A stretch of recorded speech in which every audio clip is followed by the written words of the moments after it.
Hey, what's going on? What's going on? Hey,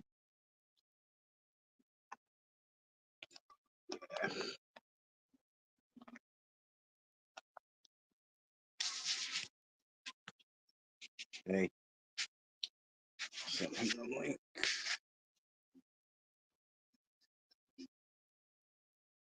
You should get it. Yep.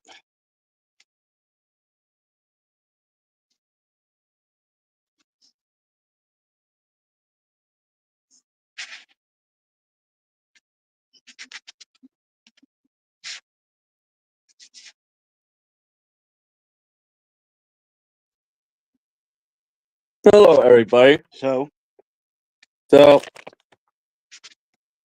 obviously, everybody saw that video that Ray uploaded the other day of me wishing all of you a happy Halloween. But he made a little error in the title. He said I was cosplaying as the Red Hood, but I was actually dressed as Deadpool. yeah. Yeah, Ray, you titled it as you said in the Well, title that I was cosplaying as the Red Hood, but the I was video actually is. dressed as Deadpool. I know the video's up. So I can't do anything about it. Yeah, but yeah, It's up.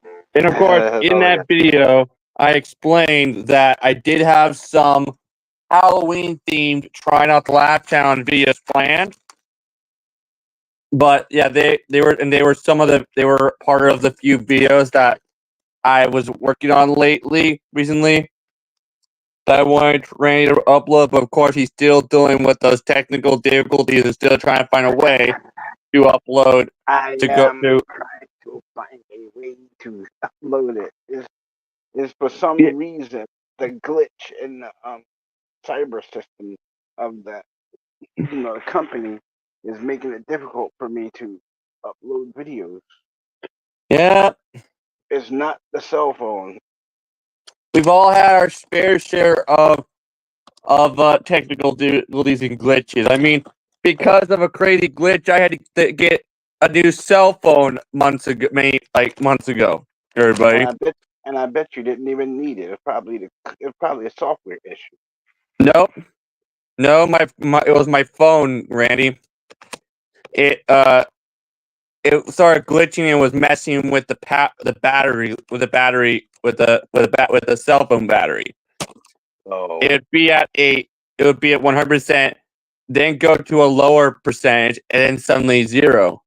and then suddenly it would just die without meaning, without. Yeah, and so and also the back of the phone was also starting to come off, like it's like the adhesive that holds the back of your phone, the back of the phone on was Yeah, like coming undone, yeah, and I know. so I had to, so I didn't have a choice. So and my mom yesterday, my mom went and my mom a new cell phone case that my mom ordered for me came yesterday, but it's one that's magnetic. Yeah, those could drain your battery too. Those magnetic cases could drain your battery too. It can cause your This one, battery to so far, this drain. one hasn't, and this one comes with Yeah, a little mini wallet like thing that you can put a couple of debt cards in. But this is and it's also magnetic too. yeah. So, well, Yeah, it and probably. Well, my mom ordered me this cell phone case because she's been using one like it herself. Like yeah, she ordered one for herself months ago that came, and she was like, in fact, that she was actually using it when she and I were in Leavenworth recently. really. Some of you probably saw that Rain uploaded another video that showed what appeared to be a horse and my voice saying hello Olaf in the background. was actually one of the big. That was a little video I filmed while I was in Leavenworth, but I didn't think that Ryan was going to upload that. There was just a couple. It was just one of a few videos I sent him along with some other photos that I was also taking of when I was in Leavenworth. But yeah, it's the reason why I said hello Olaf in the background of the video is because the horse's name was actually Olaf. Yeah, in Leavenworth they do. You can actually go on for a ride in a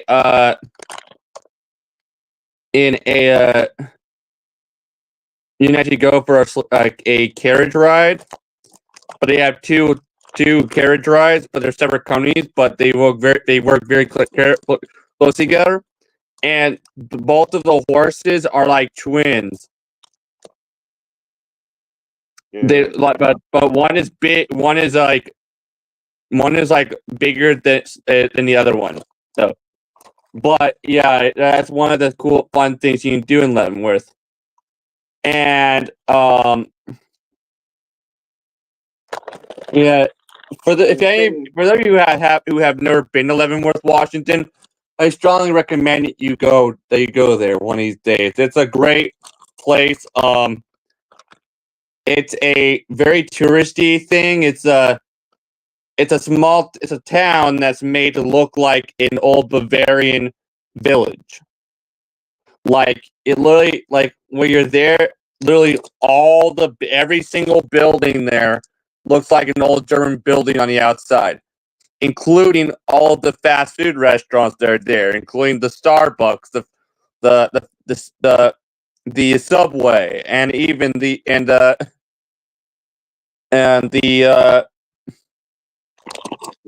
McDonald's there. You know what? I couldn't see anybody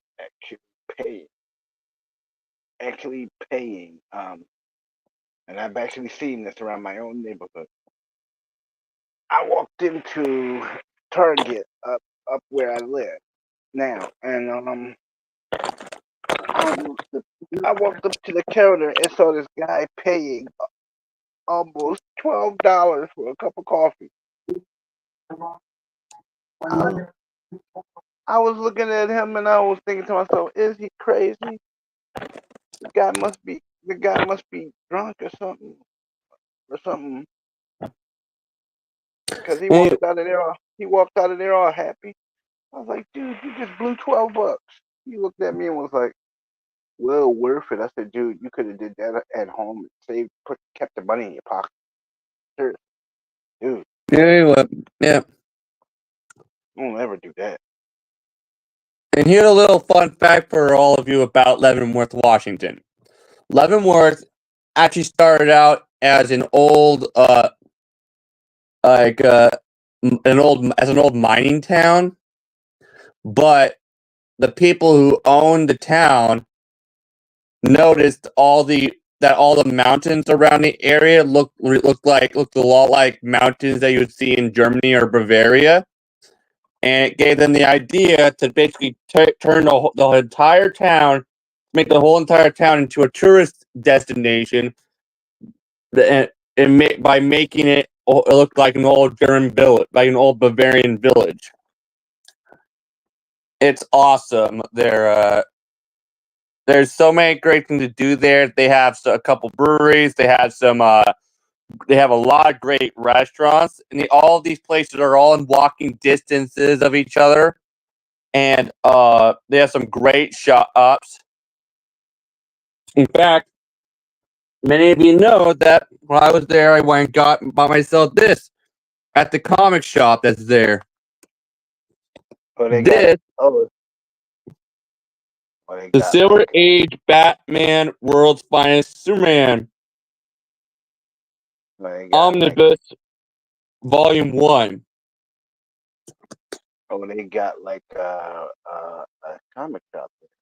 Yeah, it says a ton of this comic book shop is actually called Krampus's Cave or something like that, and it has lots of stuff: comic books, anime stuff, collectors like items, Dungeons and Dragons stuff. He has a lot. He had a lot of stuff, and of course, some of their comic books they have are like this one here, ones that are like full of old comic books that are really hard to find now. Like for those of you who don't know what this book is, this is basically volume 1 of the world's those Batman and Superman team up comics that from like decades ago that were called World's Finest. And anyway, in the first one that they did, the first comic book team up they did was actually used as the basis for an episode of the 90s Superman cartoon series, which is one of the cartoons that the Justice League Unlimited cartoon series is connected to. And well, in this episode, Bruce Wayne comes to Metropolis, and he starts courting Lois Lane, and of course, he and Clark Kent end up fighting over her, and then they end up having to team up and save her after she gets kidnapped by someone. Yeah, this whole storyline was actually taken straight from the first comic book team up that they ever did, which was, let me see here. Yeah, which was called Superman 76, which was the mightiest team in the world, which was published in June 1952. Yet, in one of this first few pages of this book, it actually gives you a list of all the descriptions / years of each of these comic books that are in here. All of them. And yep. And look and behold, here it is, the first time they ever teamed up with each other. The one I was just talking about, which was used as the basis for that episode of Superman the animated series, where Bruce Wayne comes to Gotham City and he and Clark Kent end up fighting over Lois Lane. What's the funny thing about that storyline is that when Batman vs Superman: Dawn of Justice came out, so there were actually some people who actually thought that it was going to be that some of it was going to be based on that storyline. Everybody, isn't that funny? Yeah, I was like, do you want to know why some people actually thought that there were going to be parts of the movie that were based on this specific storyline? The reason why that is because of the fact that there happens to be a scene where Ben Affleck is shirtless down in the Batcave. Yeah, they thought that it meant that he was going to have like a shirtless scene with Lois Lane, but no, it was not that at all. It was just that scene where he's down in the Batcave doing his crazy extreme workout. That scene where it shows him shirtless down in the Batcave doing his crazy extreme workout. You know the one I'm talking about, right? Right, Ray? Yeah, he does. Yeah, when he does his where he has literally his chains with really heavy weights where he has really heavy weights chained to his waist while doing pull-ups and like him doing him pulling on those ropes and stuff, hard on those ropes and stuff, and the whole remember everybody, Ben Affleck's version of Bruce Wayne is mostly based on the Dark Knight Returns version of the character, which is why Ben Affleck's Bruce Wayne is so big and buffed, unlike any previous Bruce Wayne that we've seen. Like, if you compare Ben Affleck's Bruce Wayne to that of Michael Keaton's Bruce Wayne, or Adam West's Bruce Wayne, or even Val Kilmer's or George Clooney's or Christian Bale's Bruce Wayne, you'll notice that their Bruce Waynes are way more slimmer than Ben Affleck's. I mean, there's even a scene in the Justice League movie. Remember that scene in the Justice League movie where Bruce Wayne is outside in the forest talking to Diana Prince? Yeah, he's talking to her. Well, guess what? If you look at that scene, it is actually based on a part from The Dark Knight Returns. If you look at Ben Affleck's outfit in that scene, you'll notice that it looks exactly like an outfit that Bruce Wayne wears in a part that's just like it in The Dark Knight Returns, where he's out with his dog, out in the forest near Wayne Manor. With his dog out in the forest, yeah. Like you can see the heavy influence that Frank Miller's The Dark Knight Returns has on Ben Affleck's Bruce Wayne. But the funny thing is that after Ben Affleck did all his filming for the Flash movie, he was actually interviewed about the Flash movie, and he said that he feels that he finally played the Bruce Wayne how he wanted to play him, and that he feels that he finally got the character right while doing the Flash movie. Because remember when Joss Whedon came in and finished and did all that and refilmed 80% of the Justice League movie. When all that was happening, Ben Affleck was having a really hard time with because of that. He because he had to do all these reshoots, and which apparently took the fun out of playing the character. Yeah, apparently all those reshoots made Ben Affleck bittersweet about playing the character, and apparently it made playing Batman not that fun like it was before.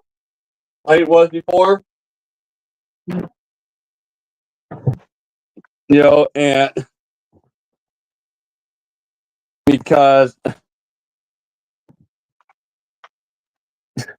I mean, you can't blame Ben Affleck for feeling that way. I mean,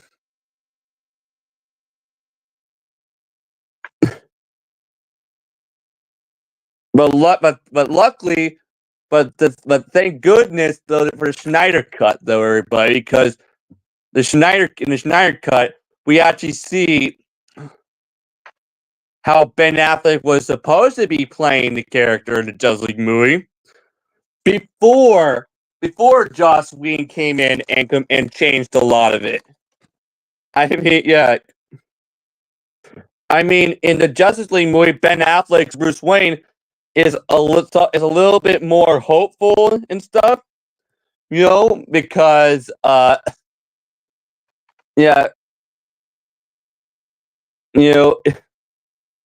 because remember his Bruce Wayne had been suffering with PTSD for a long time. while being Batman for 30 years, and the PTSD that he was suffering from was caused by the Joker beating Jason Todd to death with a crowbar and leaving him to die and all that. And Bruce Wayne basically seeing Jason Todd as one of his biggest failure. It basically turned him into a darker, more brooding type of person. And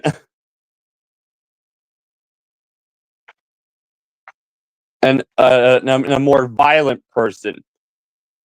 I mean, look what he was doing in Batman vs Superman: Dawn of Justice. He was literally branding criminals with a. He was literally branding criminals. Remember that, Ray? Yeah, he was. He did that. Yeah. And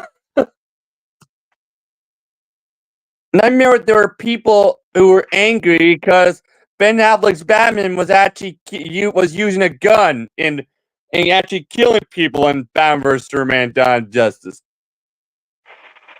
Oh please! I can remember when Batman's character first came out. He was running people over with the Batmobile. Yeah, remember everybody? Batman started out as a very dark and mysterious, brooding character when he was to begin with. When he was first introduced in the 1930s, he was straight up killing people in horrific ways, running over people and even shooting them with guns and stuff. But it wasn't. But then parents started saying that, being concerned and saying stuff like Batman was too violent of a character for their kids, and like comic books will like make kids want to commit crimes and stuff.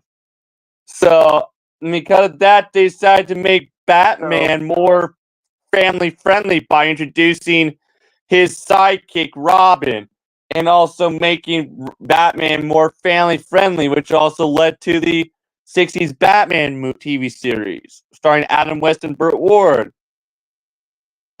And to be honest, the 60s Batman TV series starring Adam West and Burt Ward basically turned Batman into a joke for a while. Yeah, everybody was laughing at him. But then finally, Frank Miller came along and made Batman a dark character again with the Dark Knight Returns graphic novel. And then there was also the Batman the Killing Joke, which was also a very dark story and is referenced a lot in the comics nowadays. I mean, and then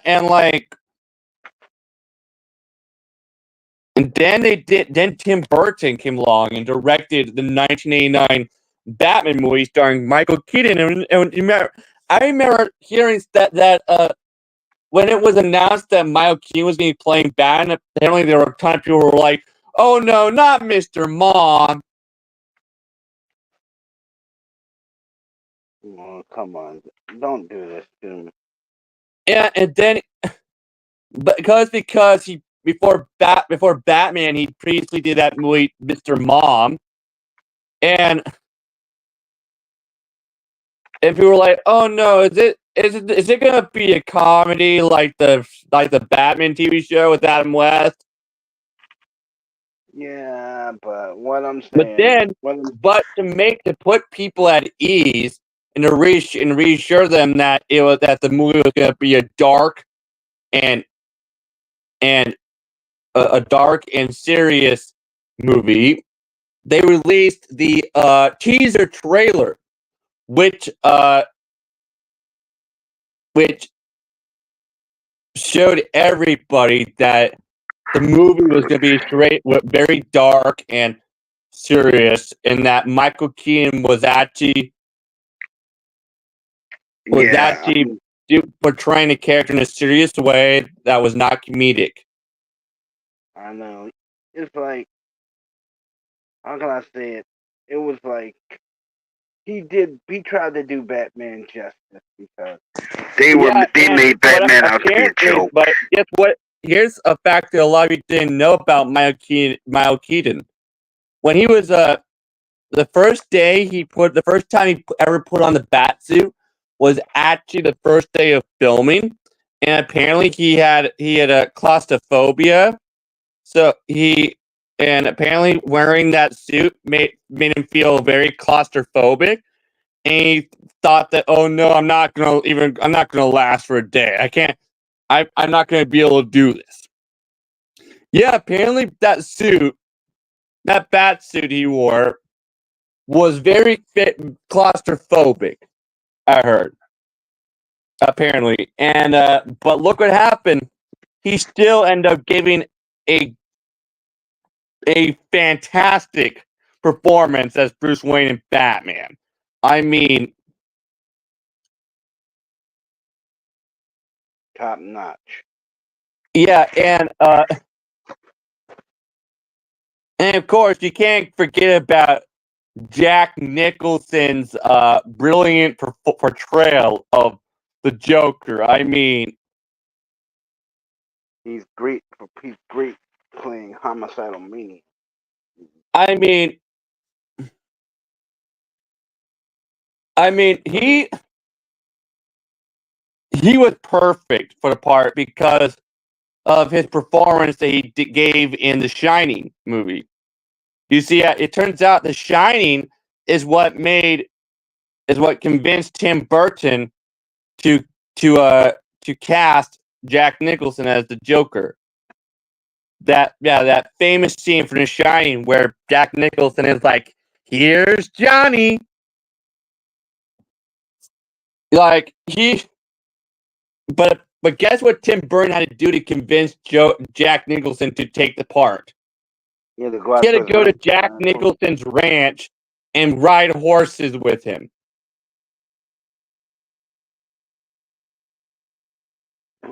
He can pull it off. Yeah, and guess what Tim Burton's reaction was? He was like, "This is my job now?" Because he's like a director. He's like, because he expected he would have to ride horses to get with Jack Nicholson to get Jack Nicholson to take the part, and but he did, and Jack Nicholson took the part and gave a brilliant performance. But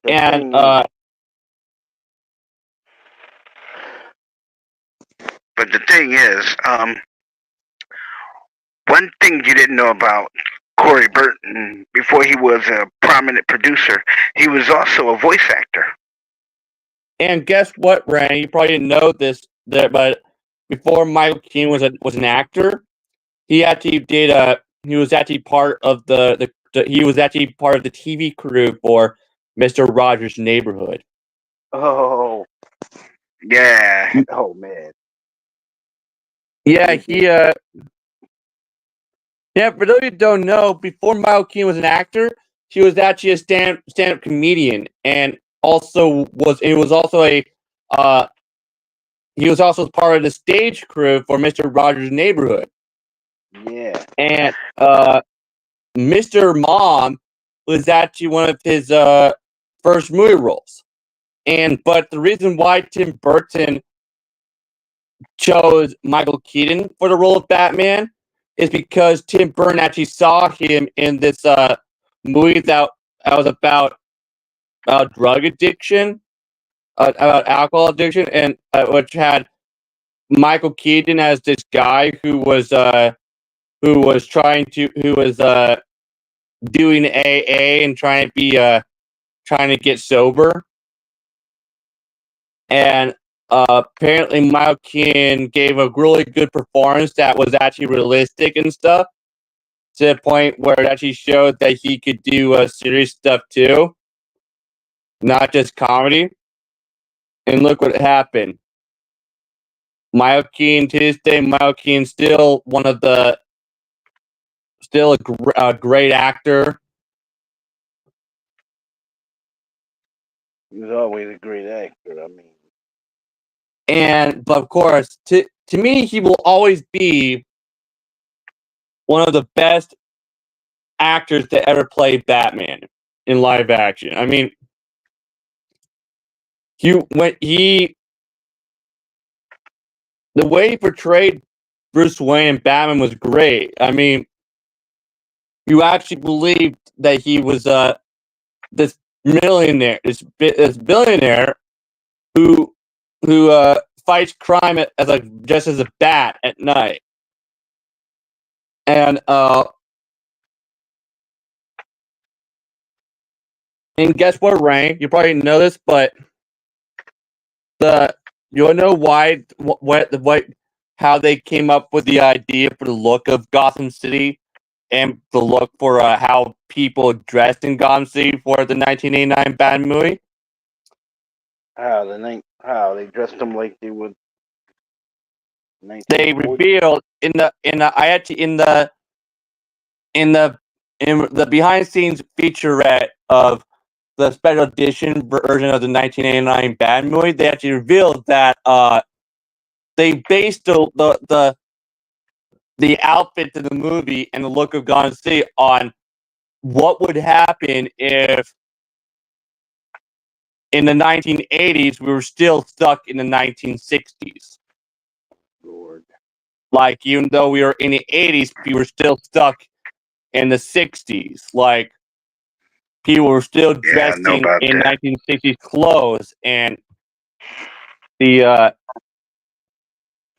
know about that.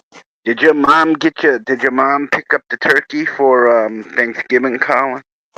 Not yet. Not because not Thanksgiving yet. It's not. But remember, everybody, my birthday is actually this Tuesday. Yep. Turning 26 years old, everybody. Yep. And guess what, Rain? Guess what my Aunt Regina got me for my birthday? That she's gonna give me in a few days from now. What's she gonna get you? Wolverine claws. Oh, cool. But guess what? These ones are just like the actual movie ones that Hugh Jackman used in the X-Men movie. That like the ones he started using in X-Men 2 that actually looked like they were coming out of his knuckles. Oh, the spring-loaded thing. Not spring-loaded, like they were.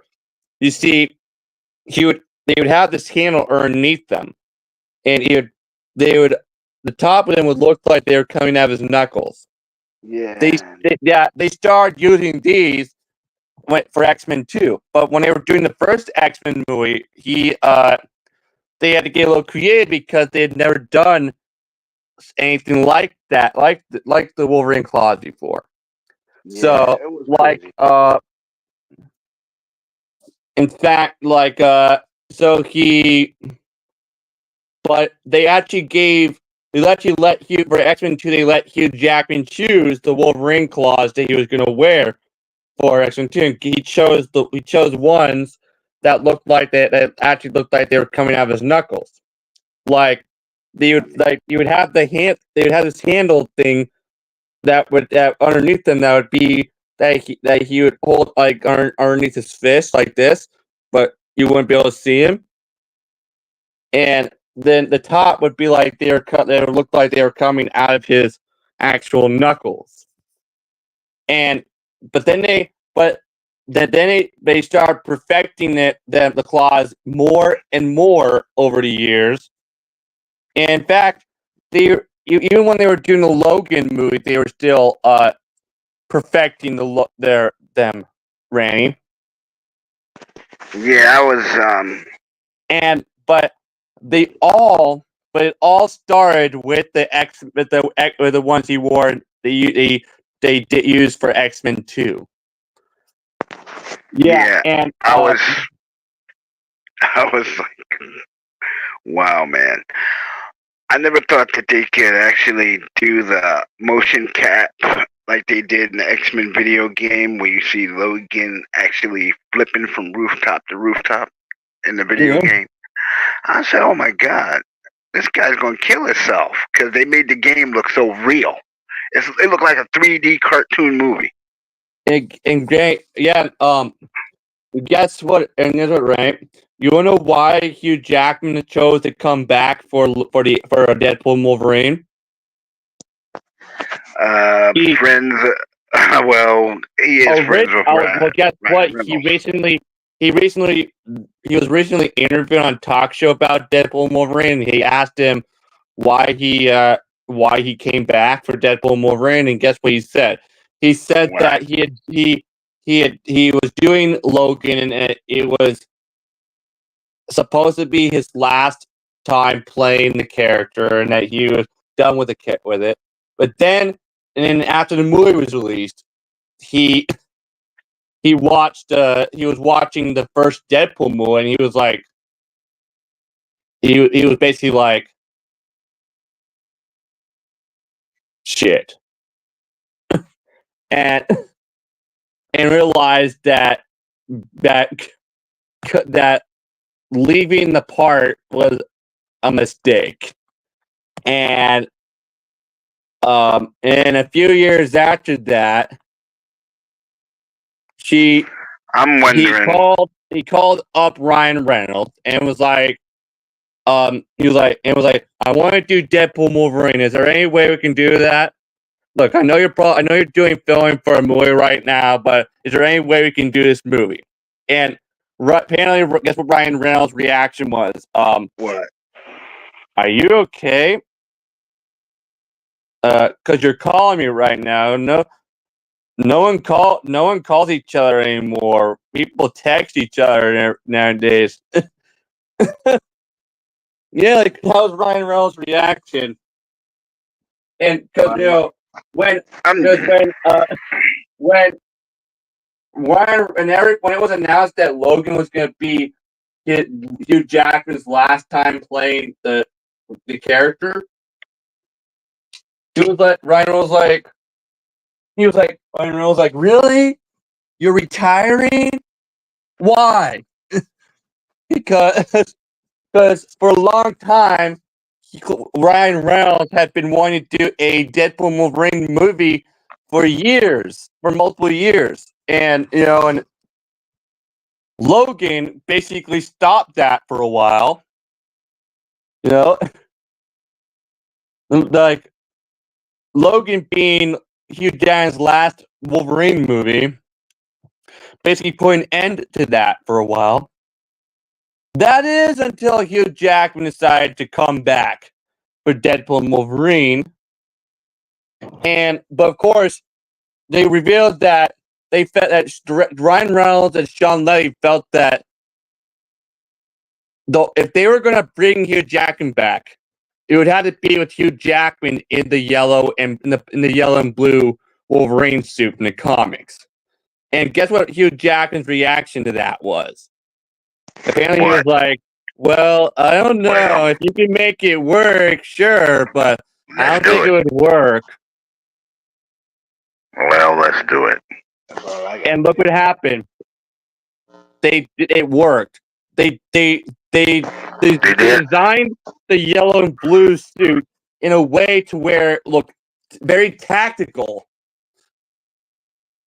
And combat-like, while still like military style and whatnot. Yeah, while still looking like the comic book suit.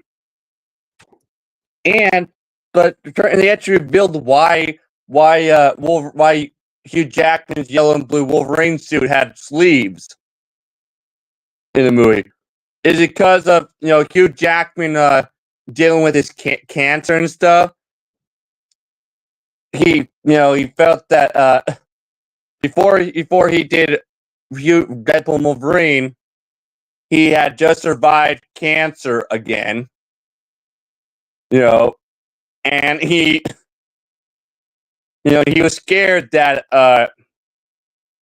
he was scared that the cancer marks would show on his arms, like red marks and stuff would show on his arms from the cancer. So he had them include sleeves. But of course, we all know that he does go sleeveless in the movie, making himself look even more like the comic book Wolverine. And of course, we also know that this is not that the yellow and blue suit is not the only comic book suit that he wears in the movie. Remember in that part in Marin that scene where Ryan Reynolds is looking for at different Wolverine variants. Yeah. He does scene where he gets to that Wolverine variant who's about to fight getting ready to fight the Hulk. Yeah.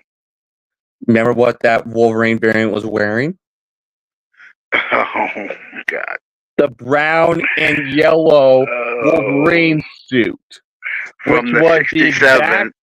Which was the exact one he actually wore in the comic book where he actually fights the Hulk. That's also the one he wore in the 66 cartoon, actually.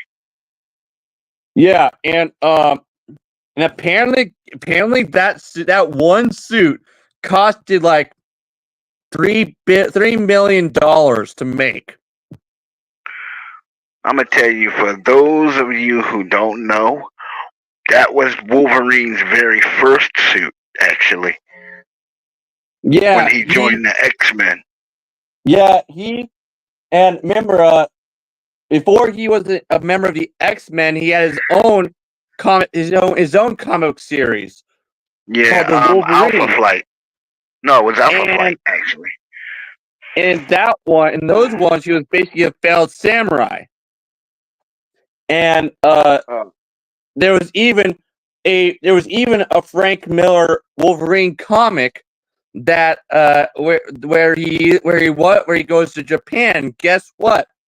That exact comic book was actually used as the basis for a lot of what was in that one Wolverine movie where Wolverine went to Japan. You're talking about the one where he fights the Silver Samurai, right? Yeah. And in fact, there's actually a scene in that Wolverine movie that was literally taken straight from that comic book. That scene where all those ninjas are all on the roof around all the rooftops around him and all shoot him with arrows that were attached to like ropes. Wow, they were gonna get him. Yeah, that scene was literally taken straight from that comic, and of course, don't you think it's awesome that they brought in Henry Cavill to play one of the Wolverine variants in the movie? Yeah, I think it is. I think it is awesome because it shows that he can play more than one character, other than Superman. He also was in a show called The Witcher. Yeah, I think he was a good choice for Wolverine because he's built like Wolverine. He's built like Wolverine, and also he has huge muscles like him. But apparently his cameo was originally supposed to be longer than it ended up being, and apparently a lot of it was cut. I watched that Zack Snyder's Justice League. I was very disappointed. Why? I just was, man. I just was. It just didn't. It wasn't like none of the characters was acting true to form. Well, remember, WB had also bled in too, and Hackers had some control over it. They because of this, he had to make it split into separate parts, right? I And know, but what I'm saying is, Flash, the Flash that we know, wasn't this geeky kid who ran like he was an epileptic escaping a drugstore with medication he shouldn't have had yeah, in the no, first place. yeah. You see, the problem with the modern comic book versions of Barry Allen is that they base a lot of his personality on that of Bart Allen and Wally West. Have you ever noticed that? Yeah, I noticed. I mean, Yeah, he and doesn't. like, I mean, I even mean, when they were when doing the Flash TV series back in the '90s with John Wesley Shipp playing Barry Allen, even when they were doing that show, he was being influenced by. They were using Wally West as a huge influence. Like, I mean, they based John Wesley Shipp, the look of John Wesley Shipp's Flash suit, on the off the Flash suit that Wally West started wearing in the '90s in the comic books when he became when he ended up replacing Barry Allen as the Flash. And guess what? Because of them using Wally West as a huge influence for John Wesley Shipp's Barry Allen, Iris West ended up only being in one episode of the entire show. Dang. Yeah, I know. originally she was gonna be Barry Allen's love interest, like in the comics. But then that all changed, and they end up making that the other woman his love interest. You talking The about female Dr. McGee? doctor. Dr. Yeah. McGee. Yeah. And And her, for those of you who don't know, her husband was Firestorm. yeah, for those of Remember? you, yeah, and guess what? Yeah, and what's funny is in the comic books, if you don't remember, in the '90s the Flash comic books from the '90s, Dr. McGee was actually someone who was actually helping Wally West when he was the Flash, and was actually seen as a love interest of as his love interest, right? And that was Yeah, actually no. one of the reasons why they decided to make her Barry Allen's love interest in the '90s Flash TV series. I know. It just, what I mean is, Barry Allen, they say Barry Allen was a young guy, but when as he got comfortable with his Flash persona, and started wearing the Flash ring, he was older than that. He was like 29, 30. He was 29 or 30 years old. Yeah, in And fact, yeah. Wally West was Wally West was a high school student. In fact, yeah. Before Wally West ended up started being used as a giant influence on Barry Allen in the comics. Barry Allen was actually a very serious character.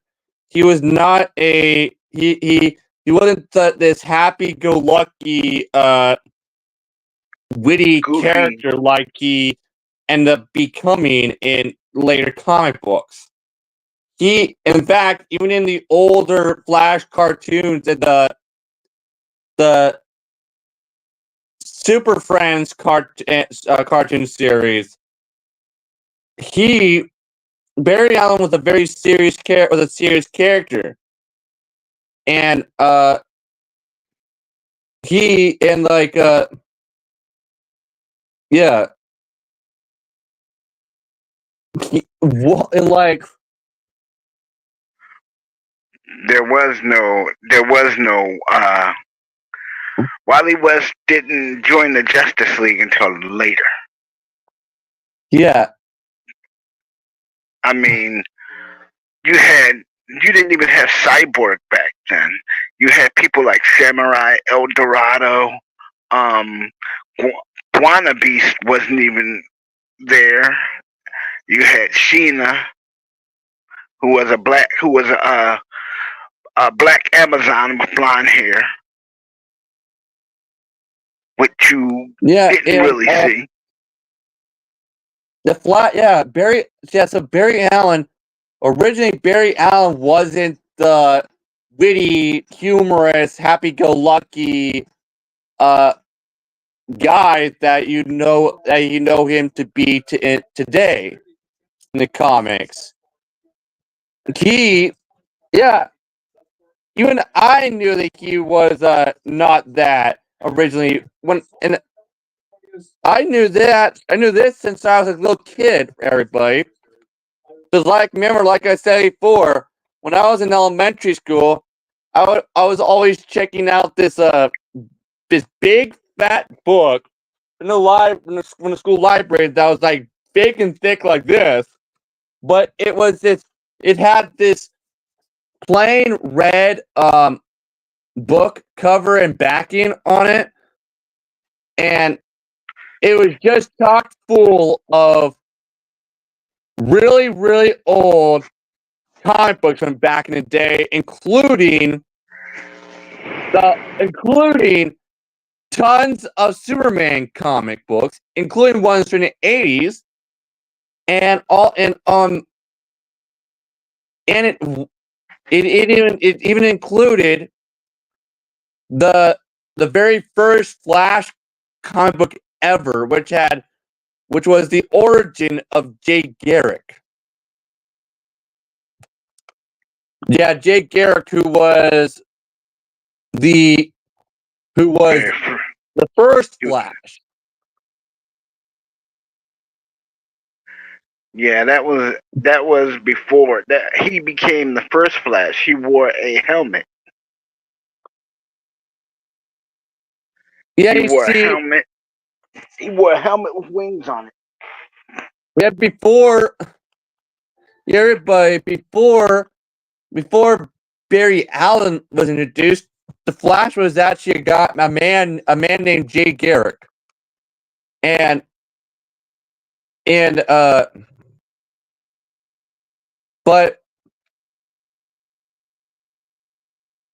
he was a guy who in college who was a football quarterback. He was a football quarterback and a track runner.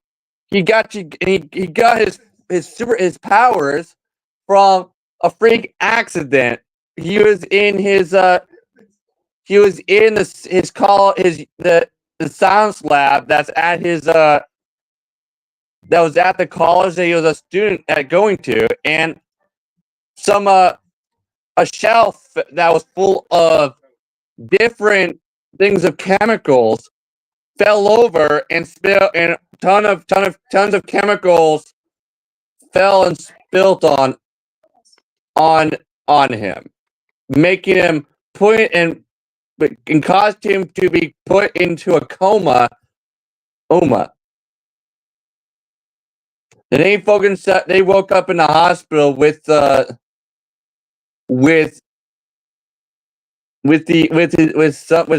and suddenly had his superpowers. Now,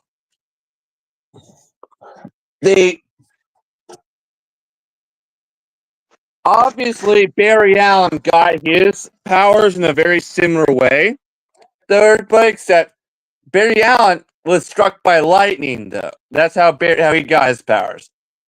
But just like Jay Garrick, when Barry Allen was struck by lightning, he was also put into a coma.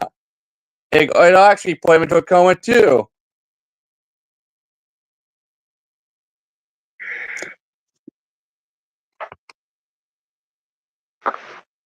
Yeah, I think that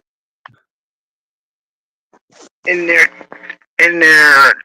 attempt to humanize the Flash character with Ezra Miller, they messed him up.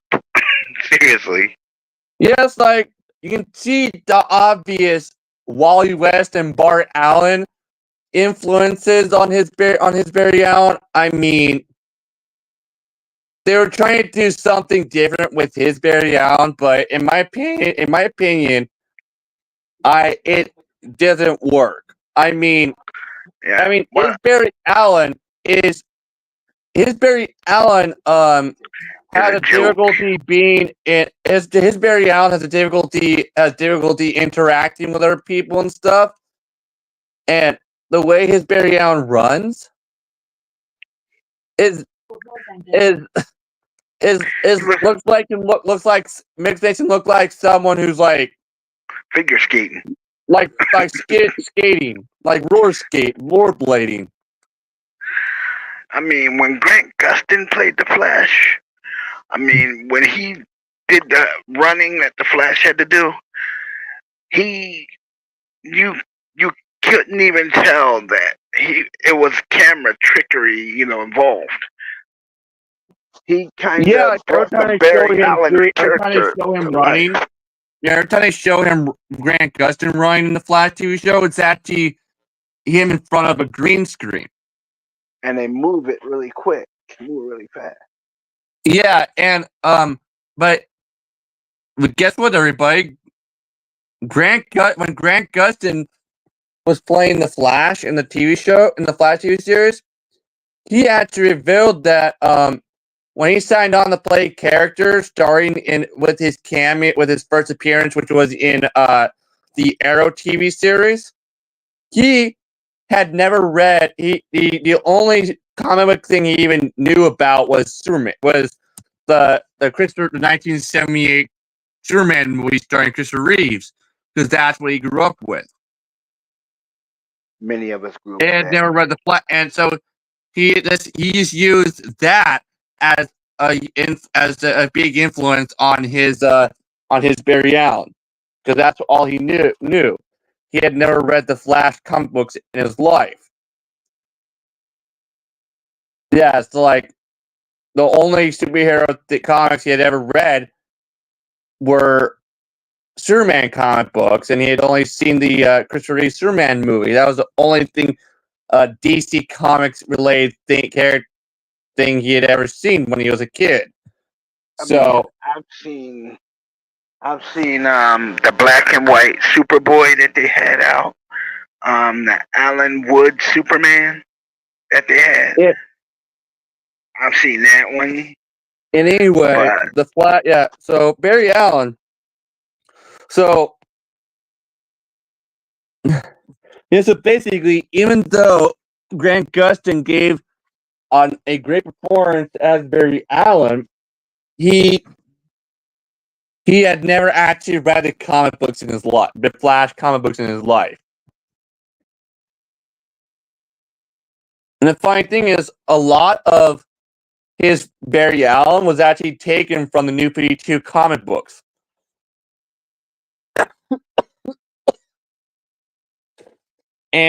But the only character in the CW Flash TV show who was not from the comics was Harrison Wells, played by Tom Cavanaugh.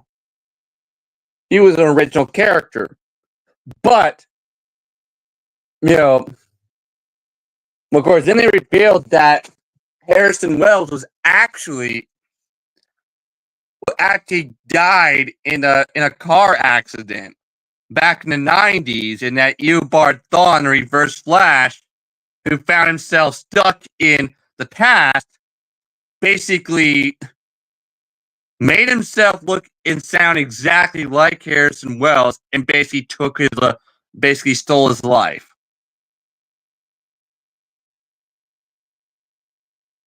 But then it's a lot of things about the Flash TV show that's very inconsistent. But because of time travel, though, there have been multiple Eobard Thawnes throughout the show.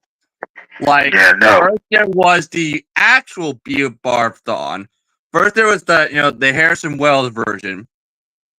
who was basically Eobard Thawne in disguise, trying to basically having no choice but to make Barry Allen become the Flash, so he can use his speed to get back to the future where he came from. And then there was the Eobard Thawne who was from before he got stuck in the past. The one that became Professor Zoom. Yeah, who was the regular Eobard Thawne, with the blonde hair and all that, who was just in the who was actually just trying to find out who Barry Allen, who the Flash was. I mean, and then there was also a version of the Eobard Thawne who was like from before Eobard Thawne got his powers and became evil and hell bent on ruining Barry Allen's life. Yeah, but who was just a scientist.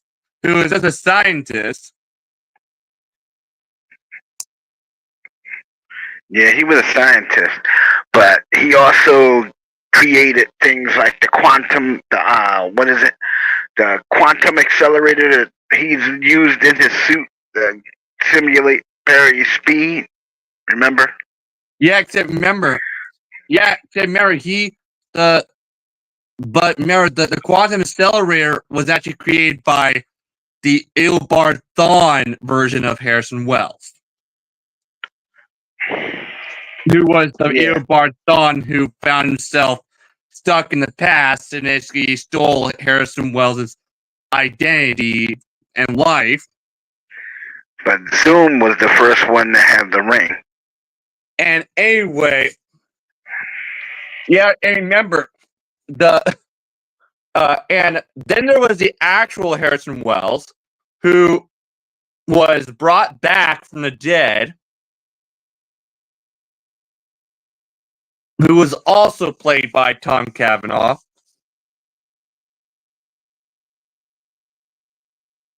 And guess what? But guess what, Ray? When they were doing that one season of The Flash, where Barry Allen and Iris meet their daughter, Nora Allen. Yeah, who's from the future. Originally they were gonna have the actor who plays the regular version of Eobard Thawne come in and play Eobard Thawne for the scenes where she's that show Eobard Thawne in prison in the future. Mm-hmm. But the actor was too busy doing filming for that Netflix series that was about drugs and stuff. Oh. Then it was called Narcos. Oh. And so they end up having to have Tom Cavanaugh come in and play Eobard Thawne for those scenes. And they did, and guess what they ended up doing? Because of them having to use Tom Cavanaugh as Eobard Thawne for those scenes instead, they decided to give him the blonde, make his hair blonde on, and have it be that he was because of all the stuff that has happened with time travel, he is actually somehow stuck in mid transformation. Like he's stuck.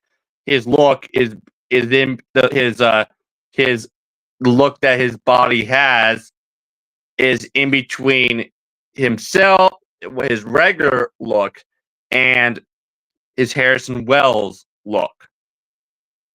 Okay. But like he's stuck in between. Yeah. Which is why he has Harrison Wells' face, but his hair is blonde.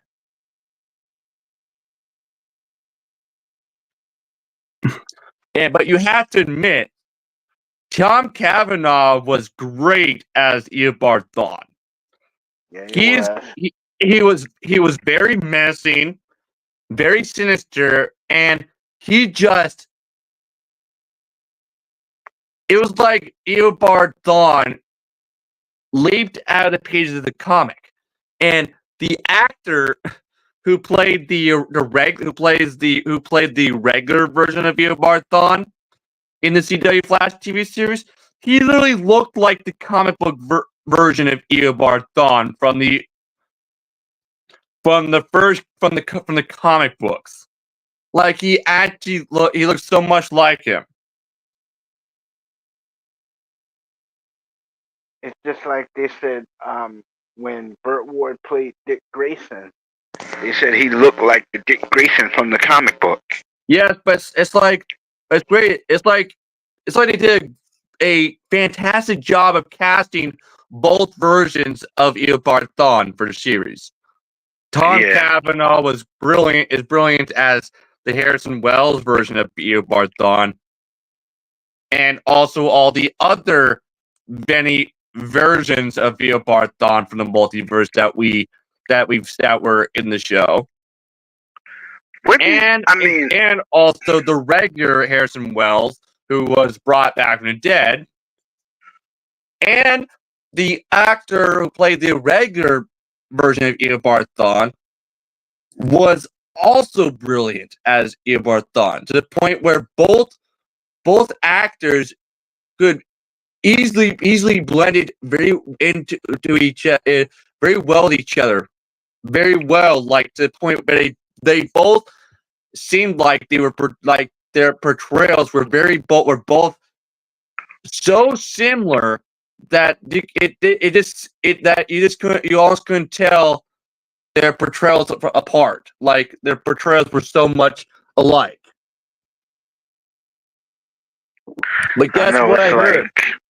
But guess what? The actor who played the I heard that at first the Reverse Flash costume that Tom Cavanaugh wore was actually the only one that they had for the first few seasons of the show. And because of this, the actor who played the regular version of Eobard Thawne had to wear Tom Cavanaugh's Reverse Flash suit every time they showed the regular Eobard Thawne in his Reverse Flash suit. But guess what the actor revealed? The actor revealed what it was like wearing Tom Cavanaugh's Reverse Flash, and apparently Tom Cavanaugh is a very slim guy. So every time this other actor had to put on Tom Cavanaugh's Reverse Flash suit, he actually had to suck in his chest just to fit in the suit, because his suit was a lot slimmer than his body, because the suit was not made for him. It was made for Tom Cavanaugh. But then for the later seasons, they finally gave the actor who played the regular version of Eobard Thawne his own Reverse Flash suit, just so he wouldn't have to do that anymore. Yeah, imagine you're an actor and you're playing this evil version of the Flash, who's like a villain from the future, but your suit, your villain suit that you have to wear, was actually made for another actor who's playing the same character as you, but who plays another version of the same character that you're playing. Yeah, imagine how odd that must have been for that actor. I mean, I could just imagine, because Grant Gustin said when he first went on the set and put his flash suit on, his daughter didn't recognize him. But when he pulled back his head, she was like, "Daddy!" I was like, "Oh my god!" Yeah, and I remember when they revealed his Flash suit for season 1. I remember there were some people who were not happy with its look. Like they based his first Flash suit on what a modern firefighter's bodysuit would be. Yeah, but of course, the more things they did, the more of the suit they started making alterations to the suit, the more it started to look more like the comic book Flash suit. Like the color and the symbol. Yeah, and the flat, and of course, as like.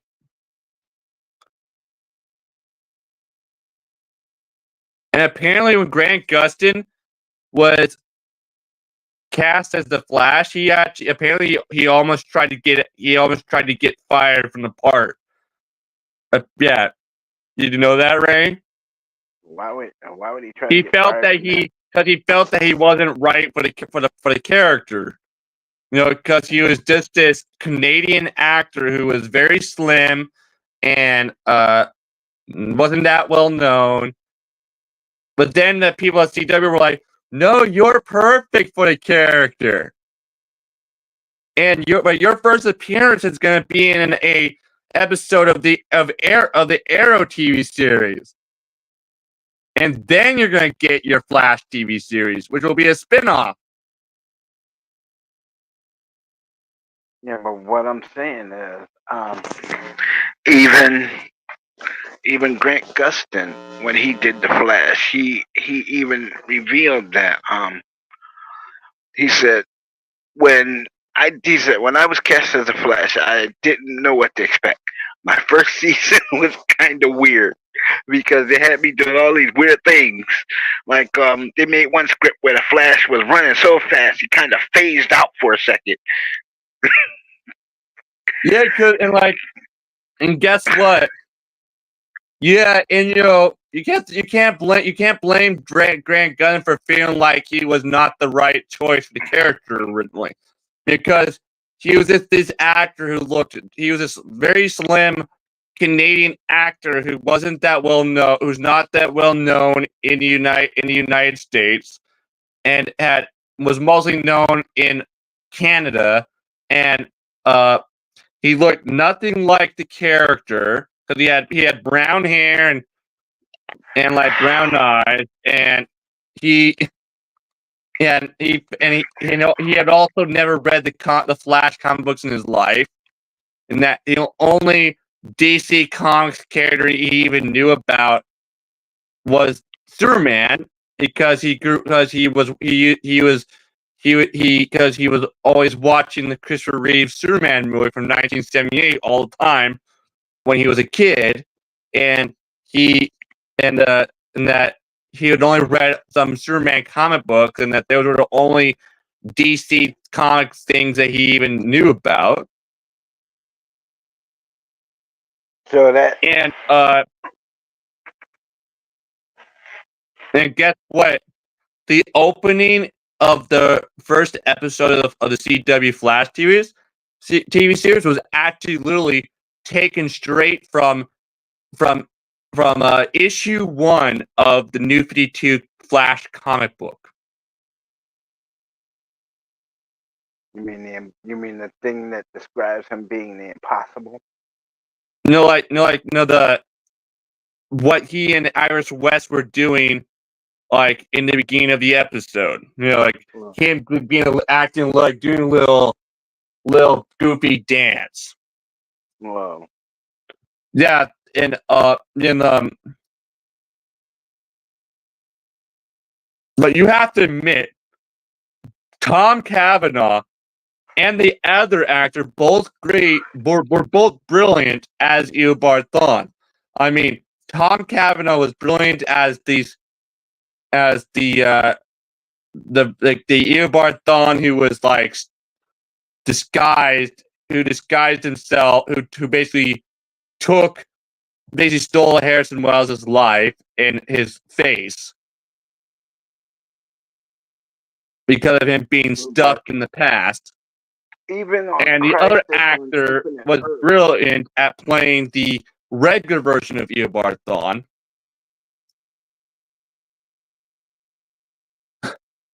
I mean, they were so great, both brilliant, that they easily, that their portrayals were extremely similar to each other, to the point where it just seemed like they were both the same person, even though they're both completely different actors playing the same character. I mean, like, if you ever looked at Grant Gustin's performance as the Flash and John Wesley Shipp's performance as the Flash, they come awfully close. Yeah, they do. But like the thing about the 90s Flash TV series is that they actually based the look, they made the look of the Central City in the 90s Flash TV series a mix between what the 1989 version of Gotham City looked like and what a 90s version of it would look like. So basically, yeah, so it's like a mix between like 60s Central City and 90s Central City.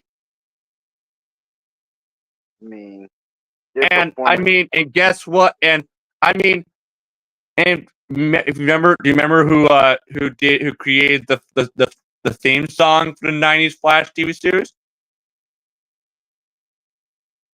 Danny Elfman. The same guy who created the theme for the 1989 Batman movie. He was also one of the actors that starred on that show Mario Brothers. Who? Danny Elfman. He played Luigi, the skinny guy. No, that wasn't him. That wasn't him. No, that was John Leguizamo, that Hispanic actor. That was the guy who voiced Sid the Sloth in Ice Age. Are you sure? Yeah. Danny Elfman wasn't an actor. Danny Elfman was actually the lead in the 80s. Danny Elfman was actually the lead singer of the band Oingo Boingo. Okay. And the first theme song that he ever composed was actually the Simpsons theme song, Randy. Danny Elfman, huh? Yeah, it turns out he actually wanted to end the Oingo Boingo band and wanted to pursue a career as a career as a composer. And they were looking for 20th Century Fox, or what Fox was looking for someone to we're looking for someone who could create a theme song for their new show, The Simpsons, and they offered it to him, and he was like, "Oh, I don't know, I'm this lead singer of this Boingo Boingo band." But guess what? He felt that he could do something. He's like, "Okay, I think I can do something," and he recorded it. He just went and did he tried it, and guess what? He recorded it on a cassette player, and he played the cassette player for the executives at 20th Century Fox. And guess what? They used it. They ended up using it as the Simpsons theme song. Yeah, so the Simpsons. Every time you hear the Simpsons theme song, it's actually Danny Elfman. And then Danny Elfman was given the job of composing the music for Pee-wee's Big Adventure, which was being directed by Tim Burton, and that's what started the whole his many collaborations with Tim Burton, including The Nightmare Before Christmas, where Danny Elfman actually did the singing voice for Jack Skellington. Yeah, Dan Elfman did all the composed all the music for and musical numbers for The Nightmare Before Christmas. Okay, But my mistake. he also provided the singing voice for Jack Skellington every time Jack Skellington was singing in the movie. My mistake. It was Danny Wells. But guess what? The actor who provided the regular voice for Jack Skellington was actually the same actor who played the vampire in the original Fright Night movie. Oh, him. Yeah. Who was also the villain in The Princess Bride. Oh, okay. Yeah, and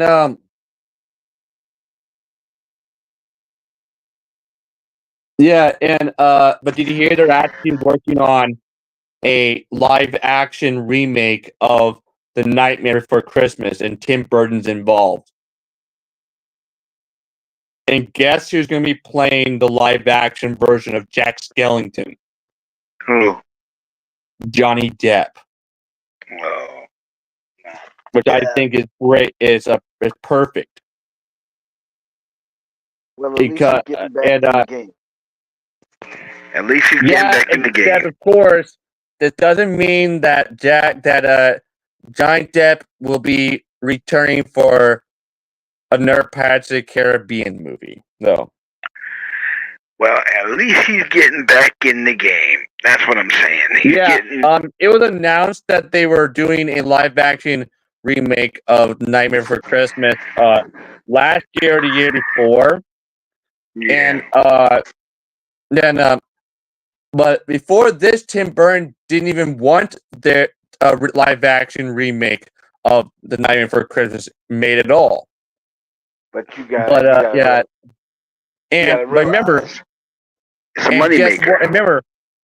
Remember during that the defamation trial that between Johnny Depp and his crazy ex-wife Amber Heard. Johnny Depp revealed that even if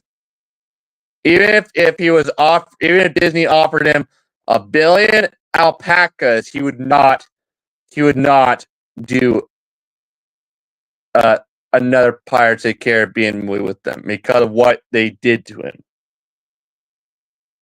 Yeah, they canned him because of Amber Heard. Yeah, they chose to believe her lies and accusations about him being a white beater and can't fire him. They got fired by Warner Brothers from the Fantastic Beasts movies, which were actually prequels to Harry Potter.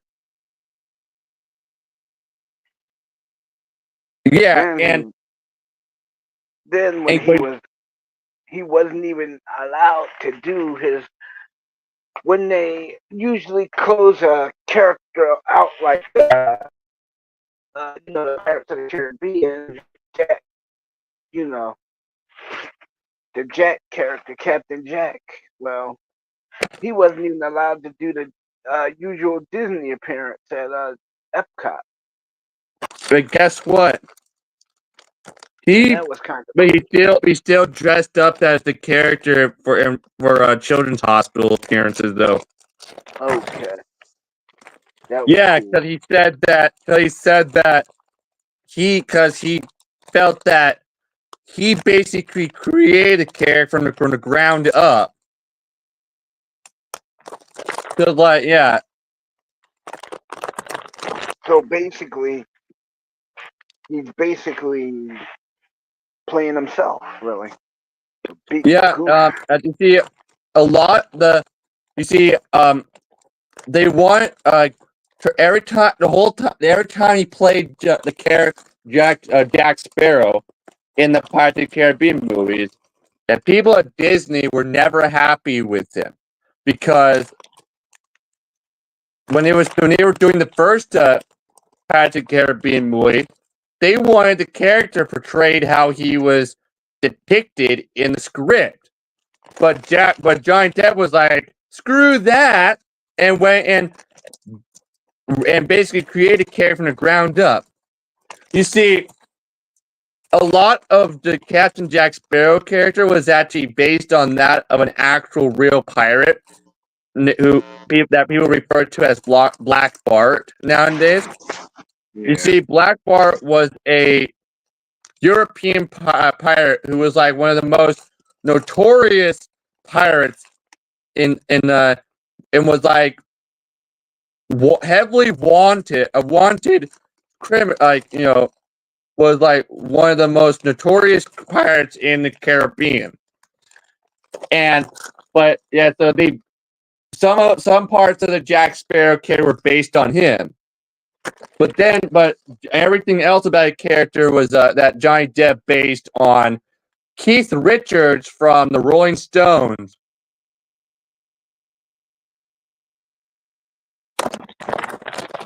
But what I'm saying is, they didn't even want him to do his Jack Sparrow appearance at Epcot like they usually do. You know, have him do that. Yeah. And that wasn't even right. I mean, Amber Heard did a lot of stuff to him that wasn't cool. I mean, she denied him his medication and made him sick. Yeah, because he was and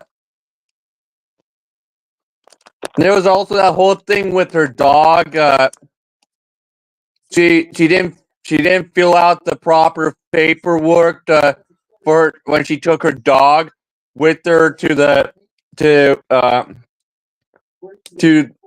when she flew to see him on the set of the sixth Pirates of the Caribbean movie, which was the last one that they did.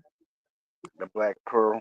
Yeah, and no, the last one they did, which actually had Poseidon's trident. Oh, The World's End. Yeah, the last one they did, and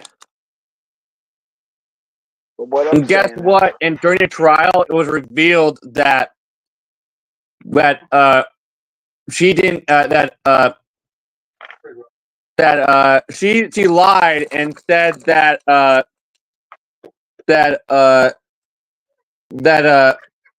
he and said that Johnny Depp told her that it's okay, it was gonna work out. But guess what? Johnny Depp went and said, I never said that to her.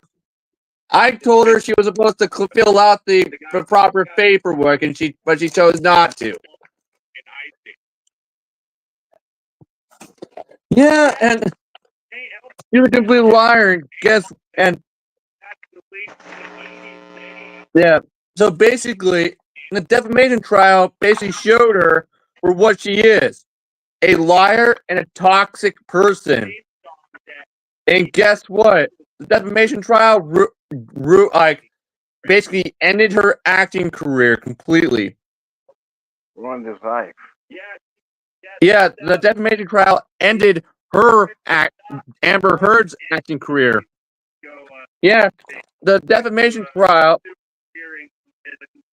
ended her acting career because after the defamation trial, Hollywood suddenly did not want anything to do with her anymore because Johnny Depp proved his innocence and showed that he was innocent the whole time, and that he was lying about, and that all her accusations about him being a white beater were all false and were all lies. Yeah. So she basically lied. Yeah.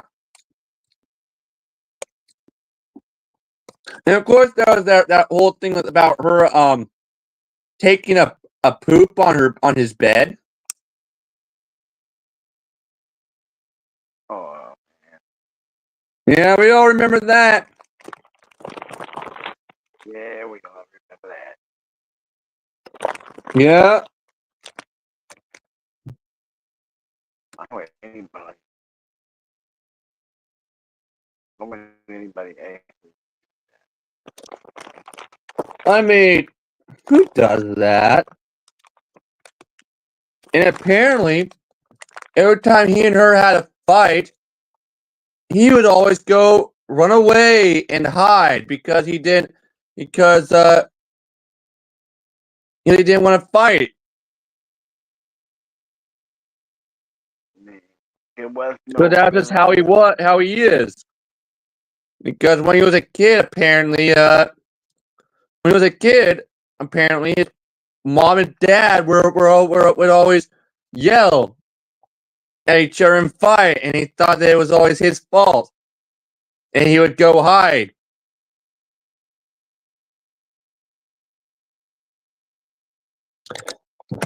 But luckily, he proved his innocence and won that defamation trial, and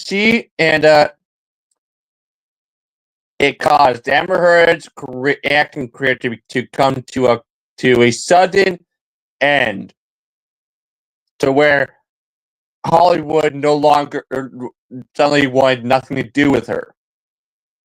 And it's her own fault because nobody's gonna want you to star in their show if you're a constant father. And apparently, nobody's gonna want you because you're a constant father, and they can't work with you because no other actors will work with you. During the defamation trial, it was revealed that Amber Heard was acting like a controlled diva the whole time she was filming for the first Aquaman movie. You mean with Jason Momoa, right? And that Jason Momoa, no, it's not her. It was not him who revealed this. It was actually Nicole Kidman.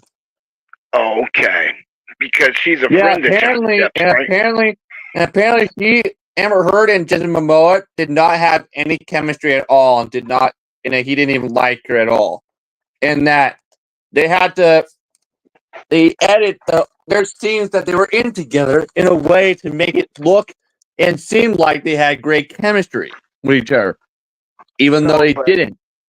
No, but Jason Momoa, he revealed that she was a very hard actress to work with. Amber Heard was a very hard actress to work with. She was always causing trouble. Yeah. Yeah. I feel like even Nicole Kidman didn't like her. I mean, and him, Johnny Depp, and Nicole Kidman, he said they were friends for years. I mean, if your friends don't like your wife, then it's obviously something your wife is doing. And remember, during the trial, Amber Heard, it was revealed that Amber Heard accused Jason Momoa of dressing like Johnny Depp on a set of Aquaman.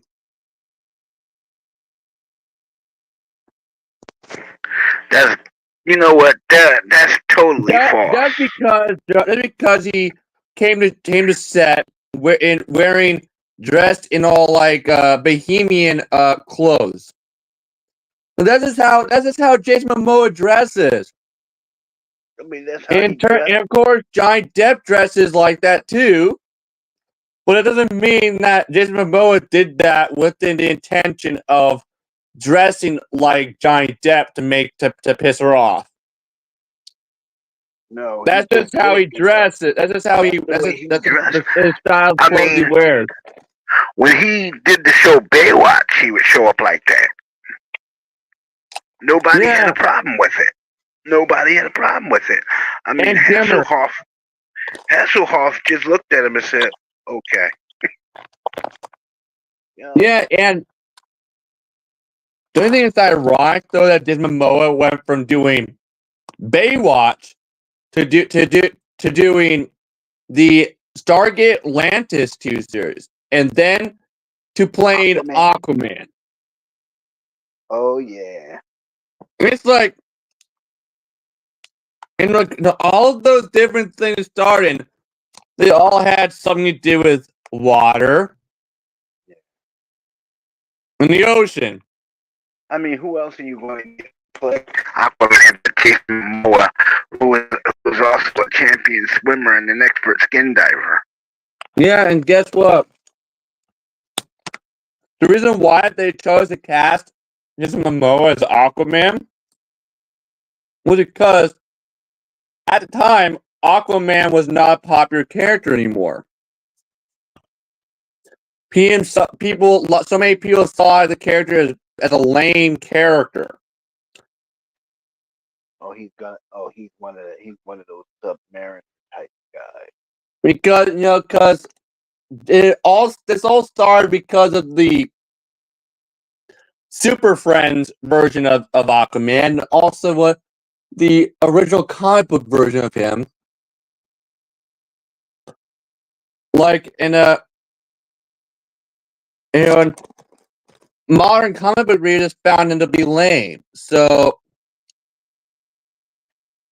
I know, but they decided to make him character more interesting by casting Jason Momoa, and they basically by doing so, they made a character something this cool type of character again.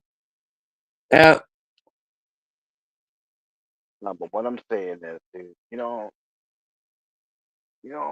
mess up a person's career like Amber Heard did Johnny Depp. You don't do that. But guess what? Karma, she got bit in the ass by bad karma in the form of the defamation trial, and everybody seeing her for what she really is. She even put on glasses a liar. to make herself seem smart. Dude, and carried a book like she's reading. Yeah. Yeah, I know. I've heard that. Like, dude, in every picture that you see that paparazzi takes of her, she always looks like she's reading a book because it made her look smarter than everybody. Like, she was one of those types who act like she's smarter than everybody else. The only thing it made her look like is an idiot. Yeah, and guess what? Yeah, and look what happened. No one likes her anymore, and people see her for what she is now. Nobody. And everybody calls her Amber Turd. I mean, she made her own life very hard for herself, because not only did she attack Johnny Depp, by basically maligning his career, but she was telling anybody who would listen that he's a woman beater. And guess what? And of course, during the defamation trial, it was revealed that those pictures that supposedly showed her with marks on her face from him supposedly beating her turned out they were fake, and that some of them were photoshopped, and that some of those marks on her face were actually she created some of them using theater makeup. Using movie makeup, like No, it's a specific type of a specific theater makeup kit that theater actors use to create realistic looking cuts and bruises. And guess what? And also it was revealed that a couple of the other marks on her face that were supposedly from him beating her were actually marks that formed from her getting Botox injections. I don't believe Johnny Depp beat her. There's no way. I mean, anybody who would run from you to avoid fighting with you, is not going to turn around and suddenly start beating on you. And guess what? cannot believe that. And guess what? What? After it was when it was revealed that some of those marks on her face, she created some of those marks on her face in those figures using that specific theater makeup kit that many theater actors use for theater productions. Like multiple videos started popping up on the internet of exposing her, like in the form of people actually showing the exact makeup kit that she used to create those fake marks on her face. Yeah, which was this round shaped makeup kit that was like about this size, about like this size, and it had shades of red, tan, light tan, and dark purple, and like all painted like makeups in it. And guess what? Yeah, and that yeah, it was one that's used by theater actors.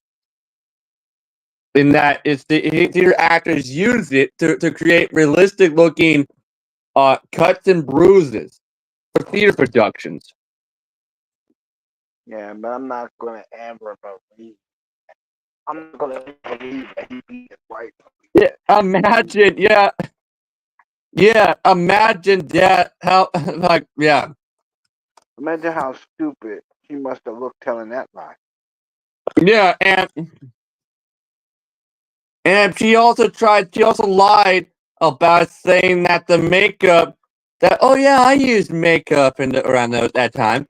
But I used it and guess what she said but apparently the company that she said that she got the makeup from, turns out it was revealed that when she said she got it from them, it wasn't even released yet. Like the year that she said she got it from, it wasn't even created yet. Yeah, it turns out it wasn't even released until the following year, after she apparently got it from them. So basically, she lied about when she got a hold of that makeup kit, of that theater makeup kit that she used. Yeah, the makeup company that she said she got it from, they revealed that the truth that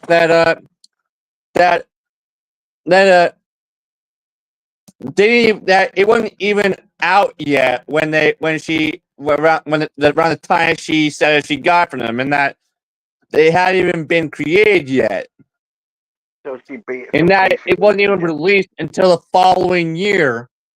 So basically, after she supposedly got it from him, which means she didn't. She lied.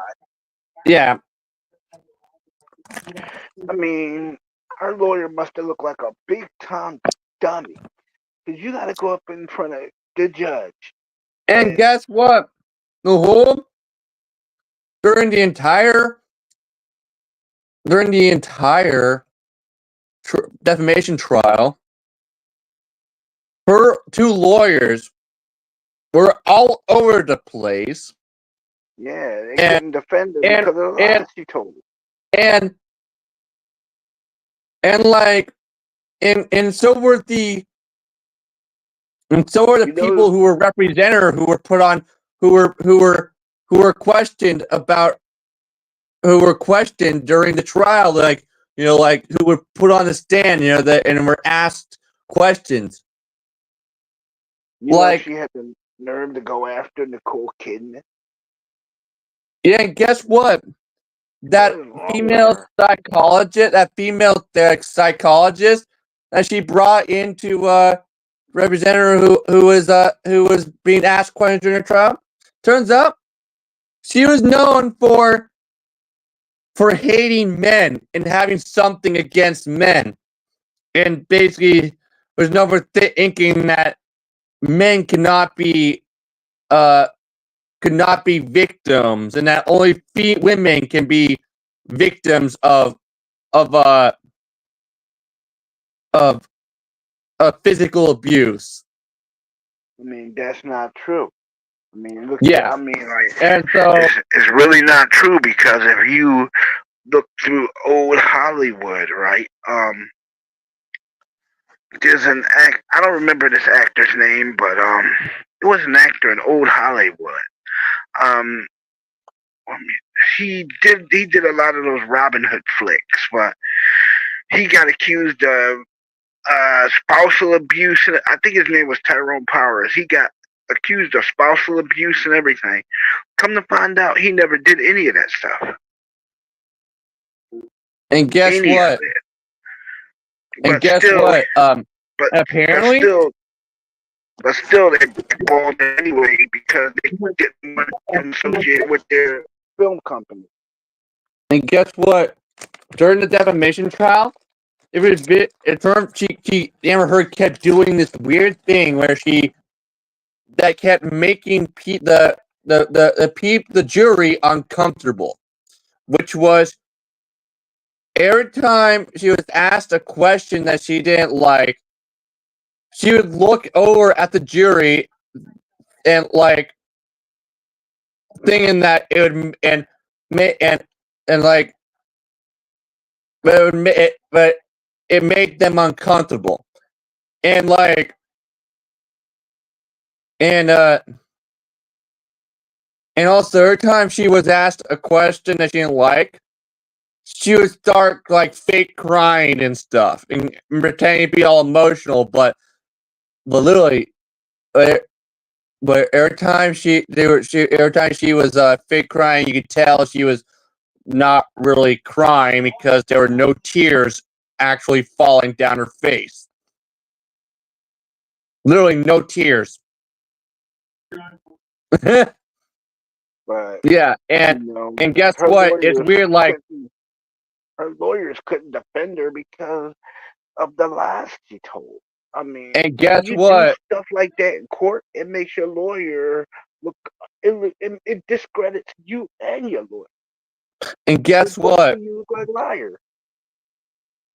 Like I remember every time, like during the trial, Johnny Depp would smile as a way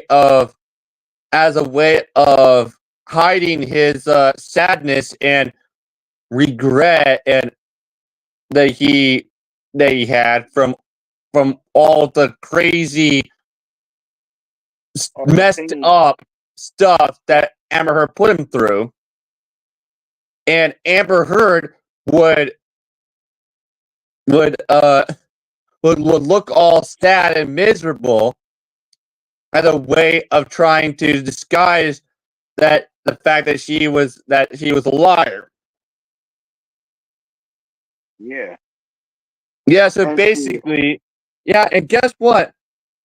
Everyone knows that Johnny Depp did some stuff in his past that he was not proud of. But guess what? We all forgave him we all forgive him for that. Because he's a likable person. He's relatable. And guess what? During the trial, Amber Heard, there was revealed that Amber Heard lied and said that Johnny Depp was not the reason why she was cast in the Aquaman movie. Yeah. But guess what? It was revealed that he was the reason. You see, when he was doing filming for the Fantastic Beasts movies, he obviously had connections at Warner Bros. And she used his connections and his charm to get cast in the Aquaman movie. Yeah, starting with her, but it all started with her cameo in the Justice League movie. Yeah, she dropped his name a lot. That's the thing. Yeah, she tried to lie and say that he had nothing to do with it, but he was like, "Oh no, no way! I had everything to do with it." You know, obviously, Johnny Depp is a lot more popular of an actor than she ever was. And because he had been an actor longer than her, and she's even been around. I mean, remember what his very first movie was? The original Nightmare on Elm Street movie. Yeah. And guess what? Guess what? He actually revealed that when he was guess how he was cast in that movie. He was just a member of a teen rock band at the time. This was the 80s, and he happened to be really good friends with Nicolas Cage in those days, and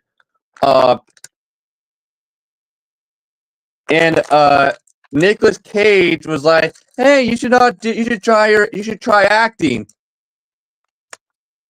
And Nicolas Cage's agent got Johnny Depp an audition for Nightmare on Elm Street. Guess what? Johnny Depp was cast in the movie right during his audition. And he wasn't even an actor. And look what happened. It led to him having a long acting career.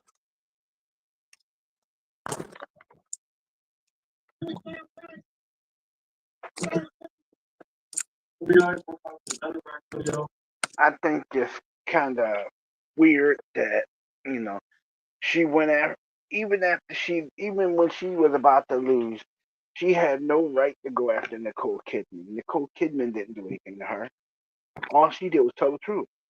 And remember that one part of the trial? Remember that one part during the definition trial when she when she said that she started recalling that rumor that he about him pushing his ex-girlfriend down the stairs back in the 90s.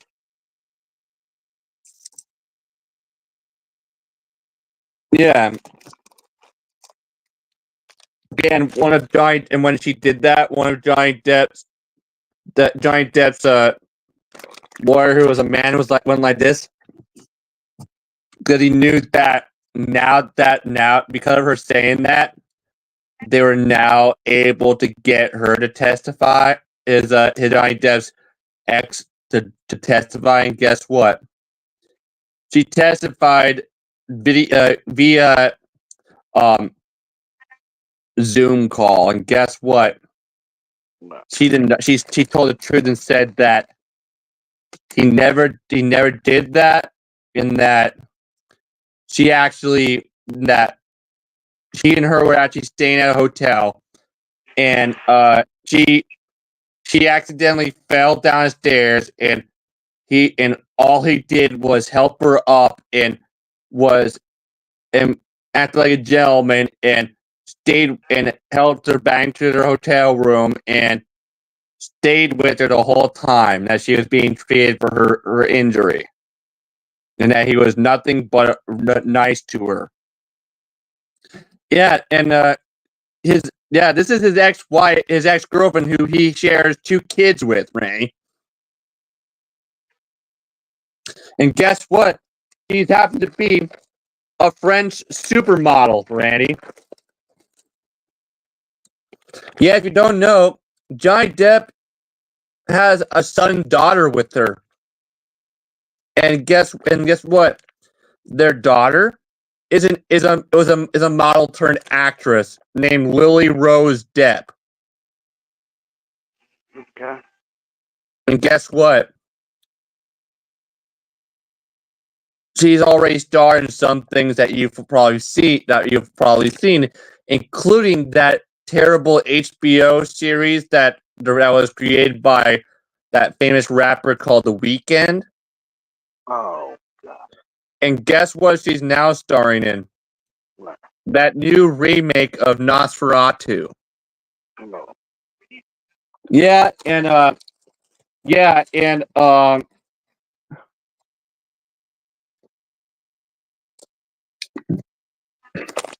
yeah, and guess what? Their daughter Lily Rose Depp is like hot and sexy. Like she's like full on gorgeous. She's a model. She's actually a model turned actress. Yeah, she decided to follow in her dad's footsteps and become an actor. And guess what? Johnny Depp was actually after the defamation trial. Johnny Depp was actually asked about how he felt when about how he feels about his daughter Lily Rose Depp going and becoming following in his footsteps. He was like, guess what? His reaction was. He was like, "What? Wow, kind of scary." Actually, he was kind of scared about it because he because he didn't want her or his son to experience all the crazy Hollywood crap like he does. Like, there's a lot of stuff that came out about her during the trial. And yeah, and guess what? Now everyone knows the truth about Amber Heard, or is what people refer to her nowadays, Amber Turd. I mean, Yeah, you can't. I mean, you can't even book her for a variety show because she's been blackballed. And guess what? That's what she ended up doing. What? After the trial, she decided to she was going to star in some new movie at the trial, and guess what? The movie came out and was a giant failure. Oh. And then she decided to retire from acting and move to Morocco and live a quiet life. I you want to live a quiet life when everybody knows your name, everybody knows you was a liar and a cheat. And guess what? Yep. Yeah. And you know what's funny? You know what's ironic? The fact that Nicole Kidman, that Aquaman wasn't actually the first time that Nicole Kidman played a comic book character. If you remember, she starred in Batman Forever back in the 90s with Val Kilmer. She played Vicky Bell. No, she played a female psychologist from who at Arkham Asylum in Batman Forever. Dr. Chase something. Yeah, she and guess what? She was asked about when she was doing Aquaman, the first Aquaman movie. She was asked why she chose to do Aquaman,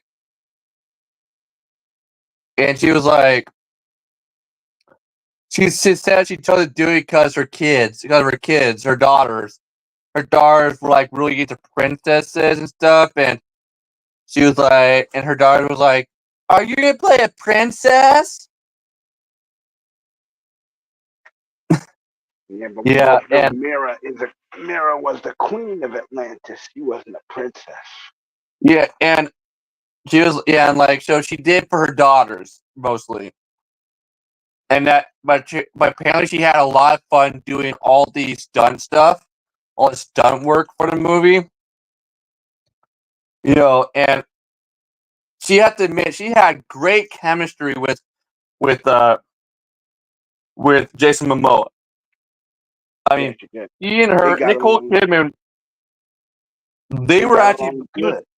Yeah, they actually believe they actually were like you could actually believe that they were the mom and son. And guess what? If you don't remember, the actor who plays Aquaman's father actually played Abin in the Green Lantern movie that starred Ryan Reynolds. Oh, Abin Sur. Yeah, that was hit. That's hit the same actor, and he also played Jango Fett and also Boba Fett.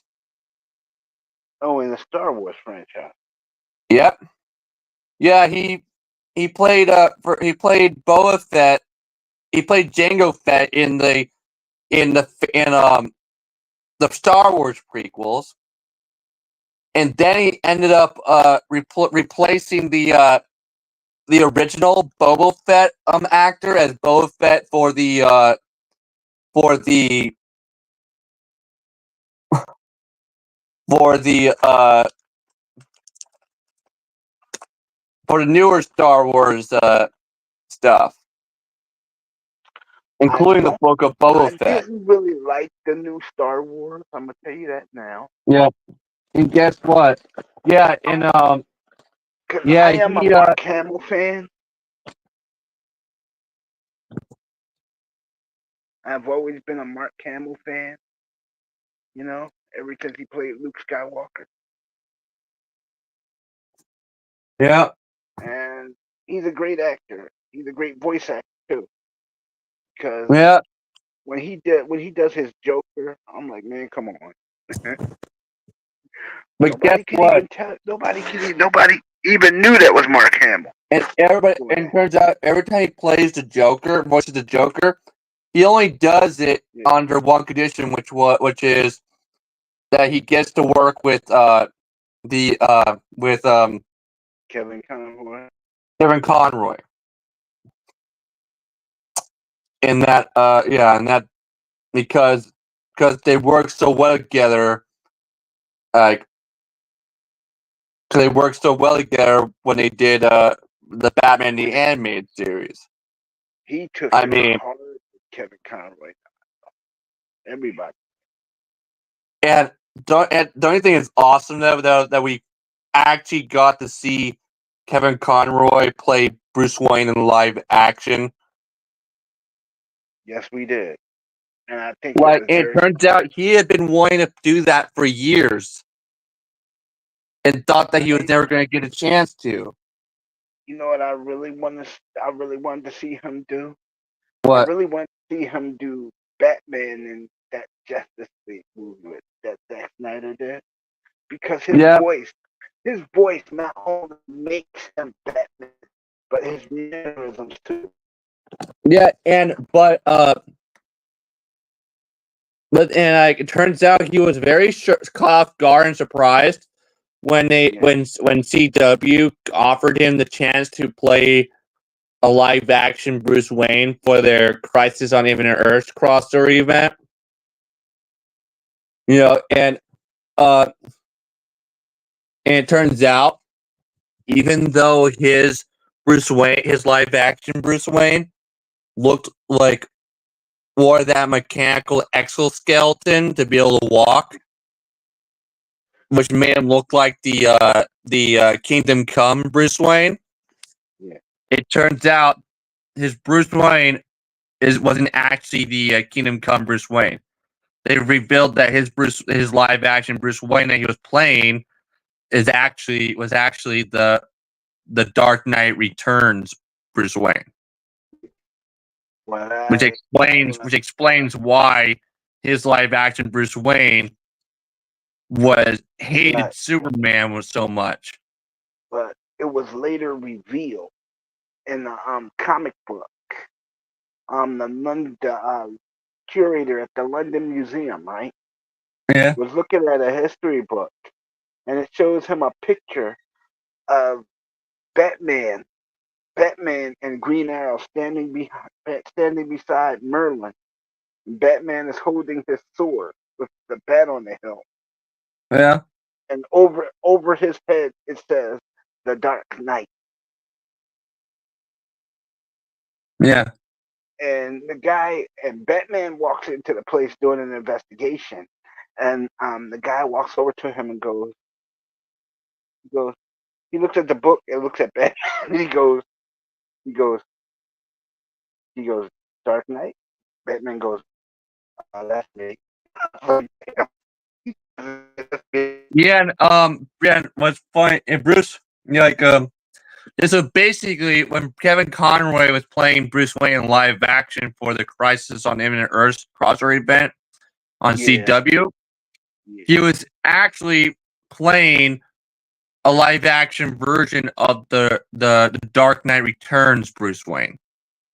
Oh. Yeah, even though his live action Bruce Wayne was wearing that mechanical exoskeleton that allowed him to walk, which looked like the one that Bruce Wayne was wearing in the Kingdom Come comic books.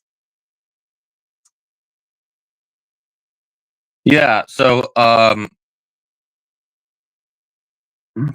what I'm saying is, it's like people think that and I do think this I think that Kevin Conroy, when he came to play Batman, he was playing himself. Yeah, and everyone, yeah, but but I wish though that we could have they would have shown Kevin Conroy's live action Bruce Wayne actually wearing the bat suit though. The Bat. That would have been epic, because especially standing in the that would have been awesome. Because it would be like that's in like something that a lot of people would probably wanted to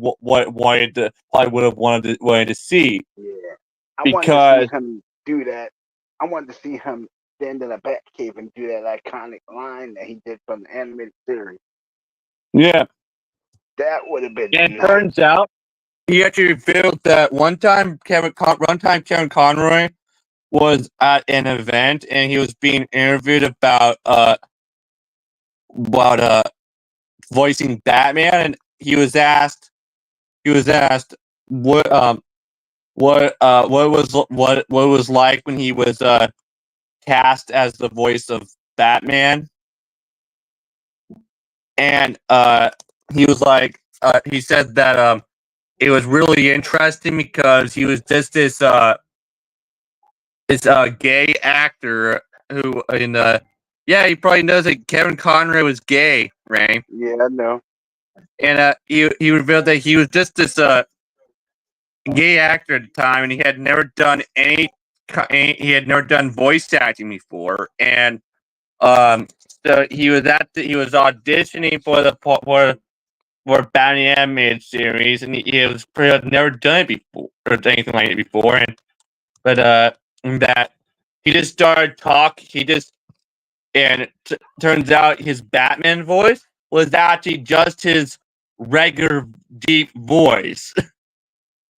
And so he was just when he was talking, doing all the parts in the script where he was saying where Batman is talking in his Batman voice.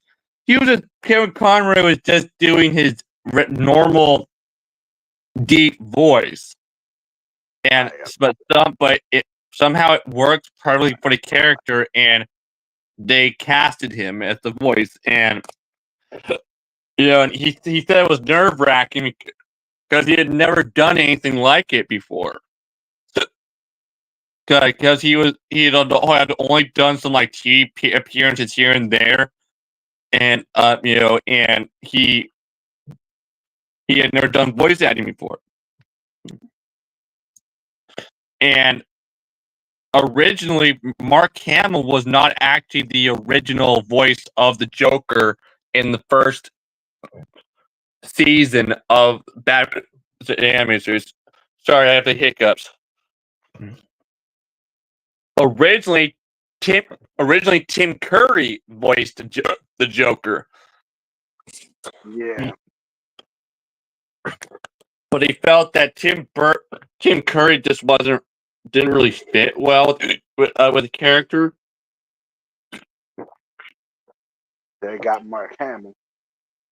And when Mark Hamill was cast, when Mark Hamill was chosen as his replacement, Mark Hamill was very hesitant and scared, actually, because he had never done voice acting either before, and he was scared. He was scared how people would what people would think, what people would think of him voicing the Joker, because everyone mostly knew him as Luke Skywalker from Star Wars. And he did the voice of Merlin and Wing Commander. So he did. And he had never played a character like a Joker before.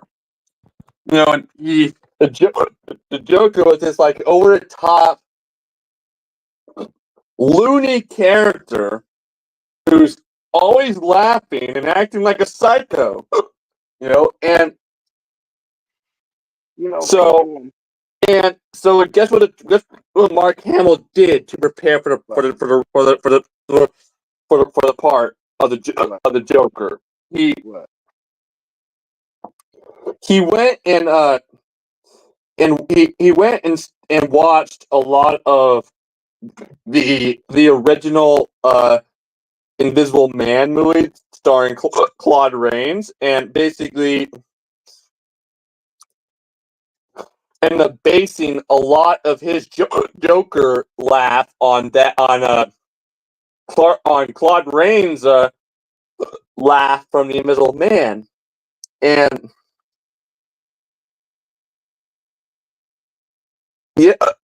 so a lot of Mark Hamill's Joker actually came from the Invisible Man, played by Claude Rains, Ray. But look what happened. People were okay.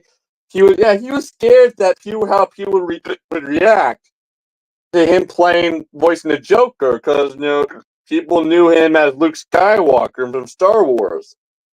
Yeah, and people still ask him to sign autographs to this day when they see him. When he goes and guess what? But luckily, his fears were put at ease, because his Joker performance in Batman Animated Series ended up getting lots of praise from Batman fans. Yeah. And he actually ended up reprising the role of voice. He ended up voicing the Joker again years later for the Arkham Asylum video game, which also featured Kevin Conroy as the voice of Batman.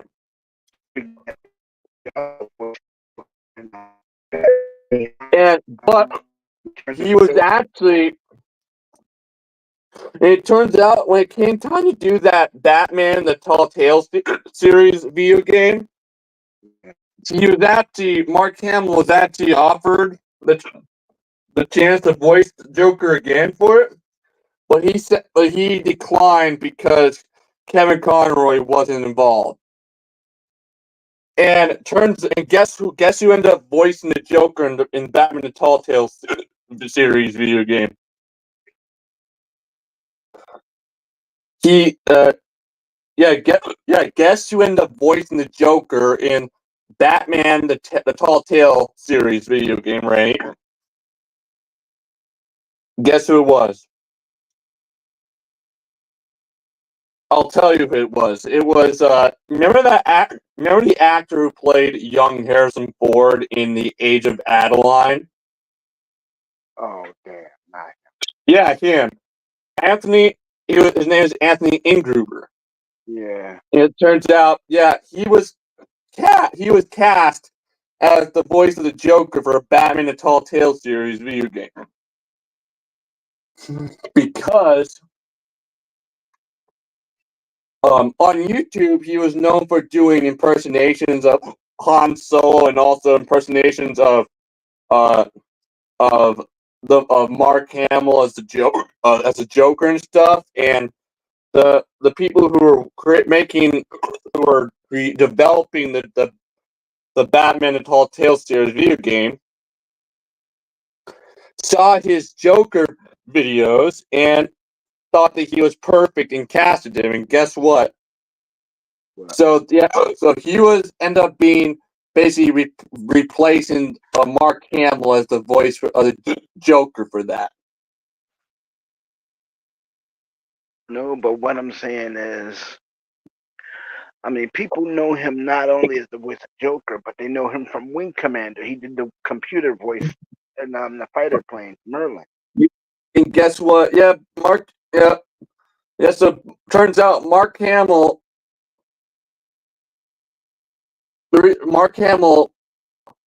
only voiced every time Mark Hamill voiced the Joker.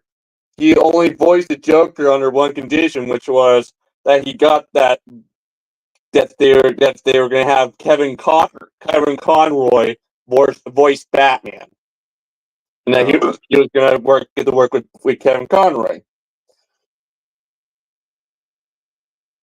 But if Kevin Conroy wasn't involved, he wasn't going to do it. I mean, it's good to work with a friend. I mean, because they worked so well together, and he felt they worked with each other for so long since the Batman the Animated Series, which was in the 90s. I'll be right back, everybody. Let's use the bathroom.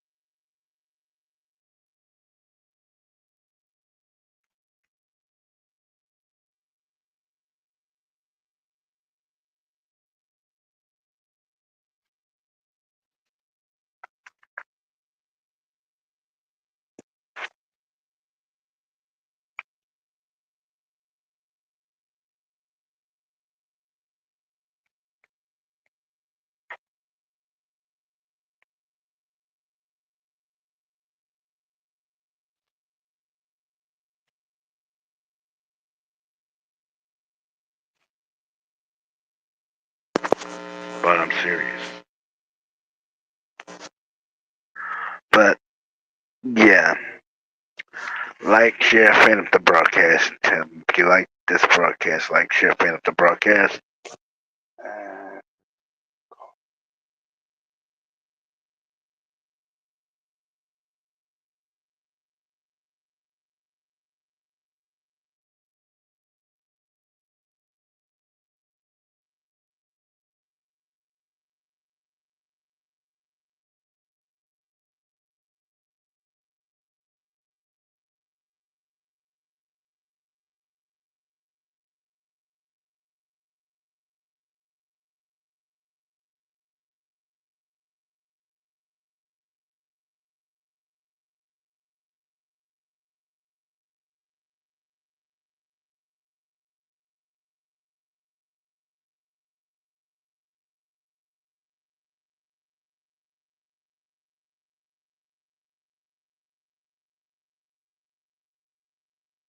Yep. So, like, share, fan up the broadcast. I mean, if you like, share, fan up the broadcast, and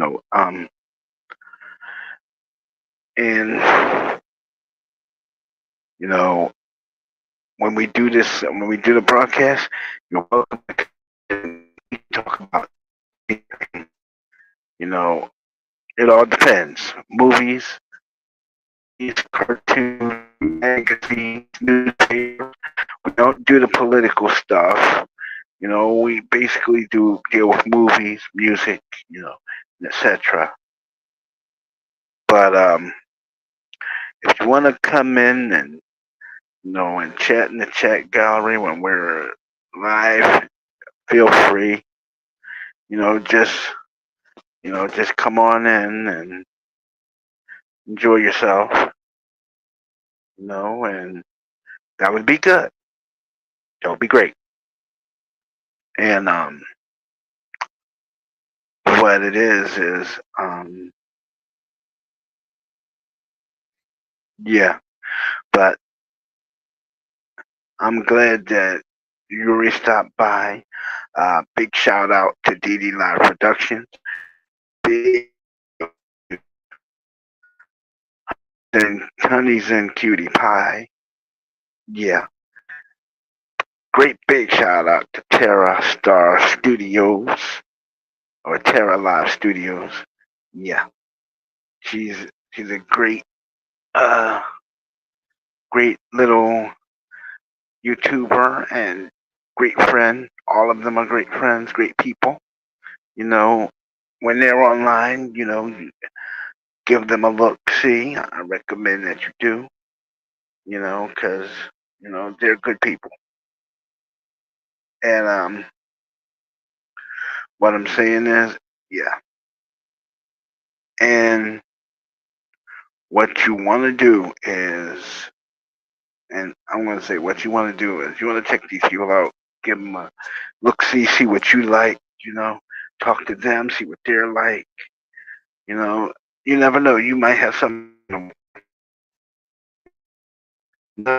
person. And when it comes down to us, I'm gonna say again, that account that you see Colin's name on is bogus. It's bogus. It's fake. If you don't see me, you won't see Colin. That's just it. That's it. You won't see me. If you don't see me, right, you won't see Colin. It's a fake. The account is fake.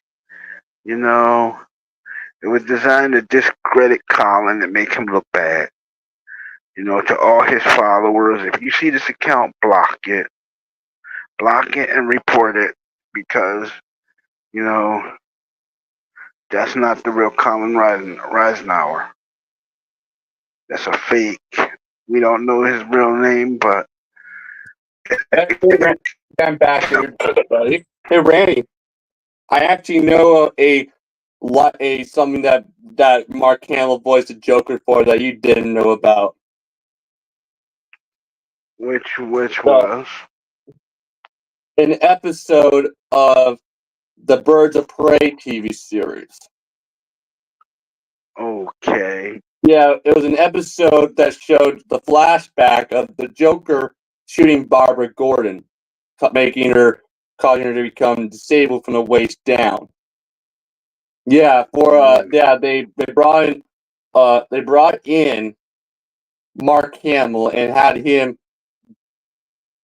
They had him talking a microphone. They basically replaced the actor's voice with his. And it turns out there are lots and lots of people who didn't know that this even happened. Yeah, so it was the only time that Mark Hamill ever did anything live action like involving the Joker. No, because I really never watched the show Birds of Prey. Yeah, Mark. Yeah, they did this because Mark Hamill was so well known for doing the voice of the Joker because of Batman the Animated Series that they thought that they felt that his Joker and they thought that his Joker voice would be perfect for this for the Joker in this flashback scene. So they basically dubbed over the voice of the actor who was playing the Joker in the scene with Mark Hamill's Joker voice. Yeah. Yeah, and so it was a sort of an homage. Yeah, so basically, so they actually brought in Mark Hamill and actually had him do and recorded him doing actually saying the actor's Joker lines in his Joker voice. Yeah. Yeah, the person who was actually portraying the Joker in live action for this flashback scene was actually just a stunt guy not an actor. Okay. So Yeah, so that's why they need. That's why they need to have. That's why one of the other reason why they decided to bring in Mark Hamill. This is Mark Hamill. Yeah, but what's funny is before Batman: The Tall Tale series video game was created, there was another Batman video game that was around called called Batman Arkham Knight, and also Batman Arkham Origins. And guess what? They since Batman Arkham Knight and Arkham Origins are both prequels to Arkham Asylum, they actually chose not to have Mark Hamill voice the Joker in them. Instead, they had another voice actor come in and voice the Joker for them. But they were having this voice actor basically impersonate Mark Hamill's Joker voice. Yeah, but in a way that made sense, which was basically a slightly different version of Mark Hamill's Joker voice, because these were supposed to be prequels to Arkham Asylum. So this was supposed to be a somewhat younger version of the Joker of the same Joker from Arkham Asylum. Yeah. Crazy, huh? Yeah. Yeah. So even though it sounded like Mark Hamill's Joker, it was actually not Mark Hamill voicing the Joker in Arkham Knight and Arkham Asylum. I mean, in Arkham Knight and Arkham Origins. Yep. Yeah, and like those are both great on awesome Batman video games. I mean, they nail the tone and they nail the tone and what makes Batman perfectly. And so, but before we end this live stream, everybody, don't forget to report that imposter who's still impersonating me on YouTube. Yeah, if you don't see me, then you won't come. In fact, That's it. Because the guy is like faking everybody out with that bogus account of his. Yeah.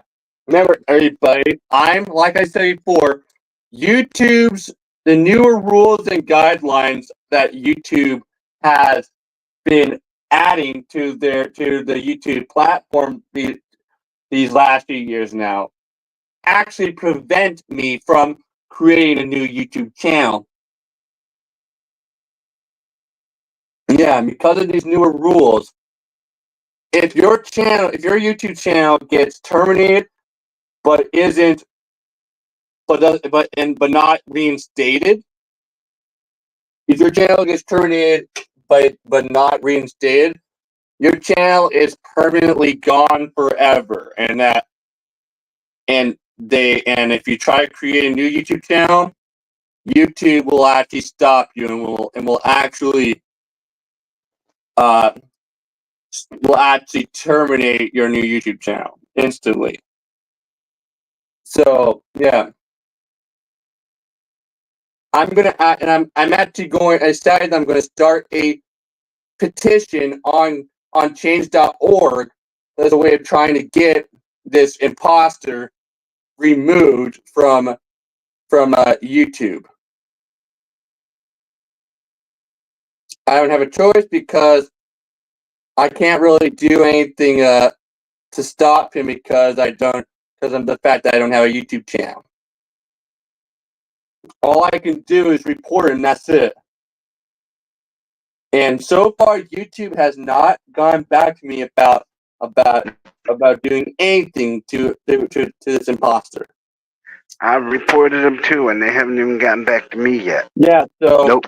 I'm gonna start this petition to get removed from YouTube. Okay. But on change.org, Yeah, and yeah. So Yeah. this is the only thing I can do now to really to this is the only thing I can do now to try as a way of trying to stop him. Yeah. I mean, he already fooled some people, including Franklin McCoy, and Fool me. and convinced them that he was me, that he or she was me. Yeah, I don't even know if this imposter is a guy or a girl. He Yeah, I ain't have no idea. me. I don't know if he is a girl or if he's a he or she. I don't know. I don't know. But all I know is they didn't convince me. That's the only thing about it. They didn't convince me. Because I know the difference. I think I've learned something about myself. That you're ungrateful to your friend who tried But, to make you a cute girl? but I'm going to call it. And we'll do this again when we have more time. Strong opinions. Big mouth. Okay? Hey. Because it's not easy. Peace out, everybody. Yeah. Anyway, near the so this imposter is pathetic as a loser and doesn't deserve to be on the internet. And also, don't forget, you wanna know what's ironic, Randy? The last day for voting is actually the day of my birthday, November 5th. How ironic is that? Real ironic. I mean, Yeah, November basically, 5th, which is this Tuesday. yep. All right, John. And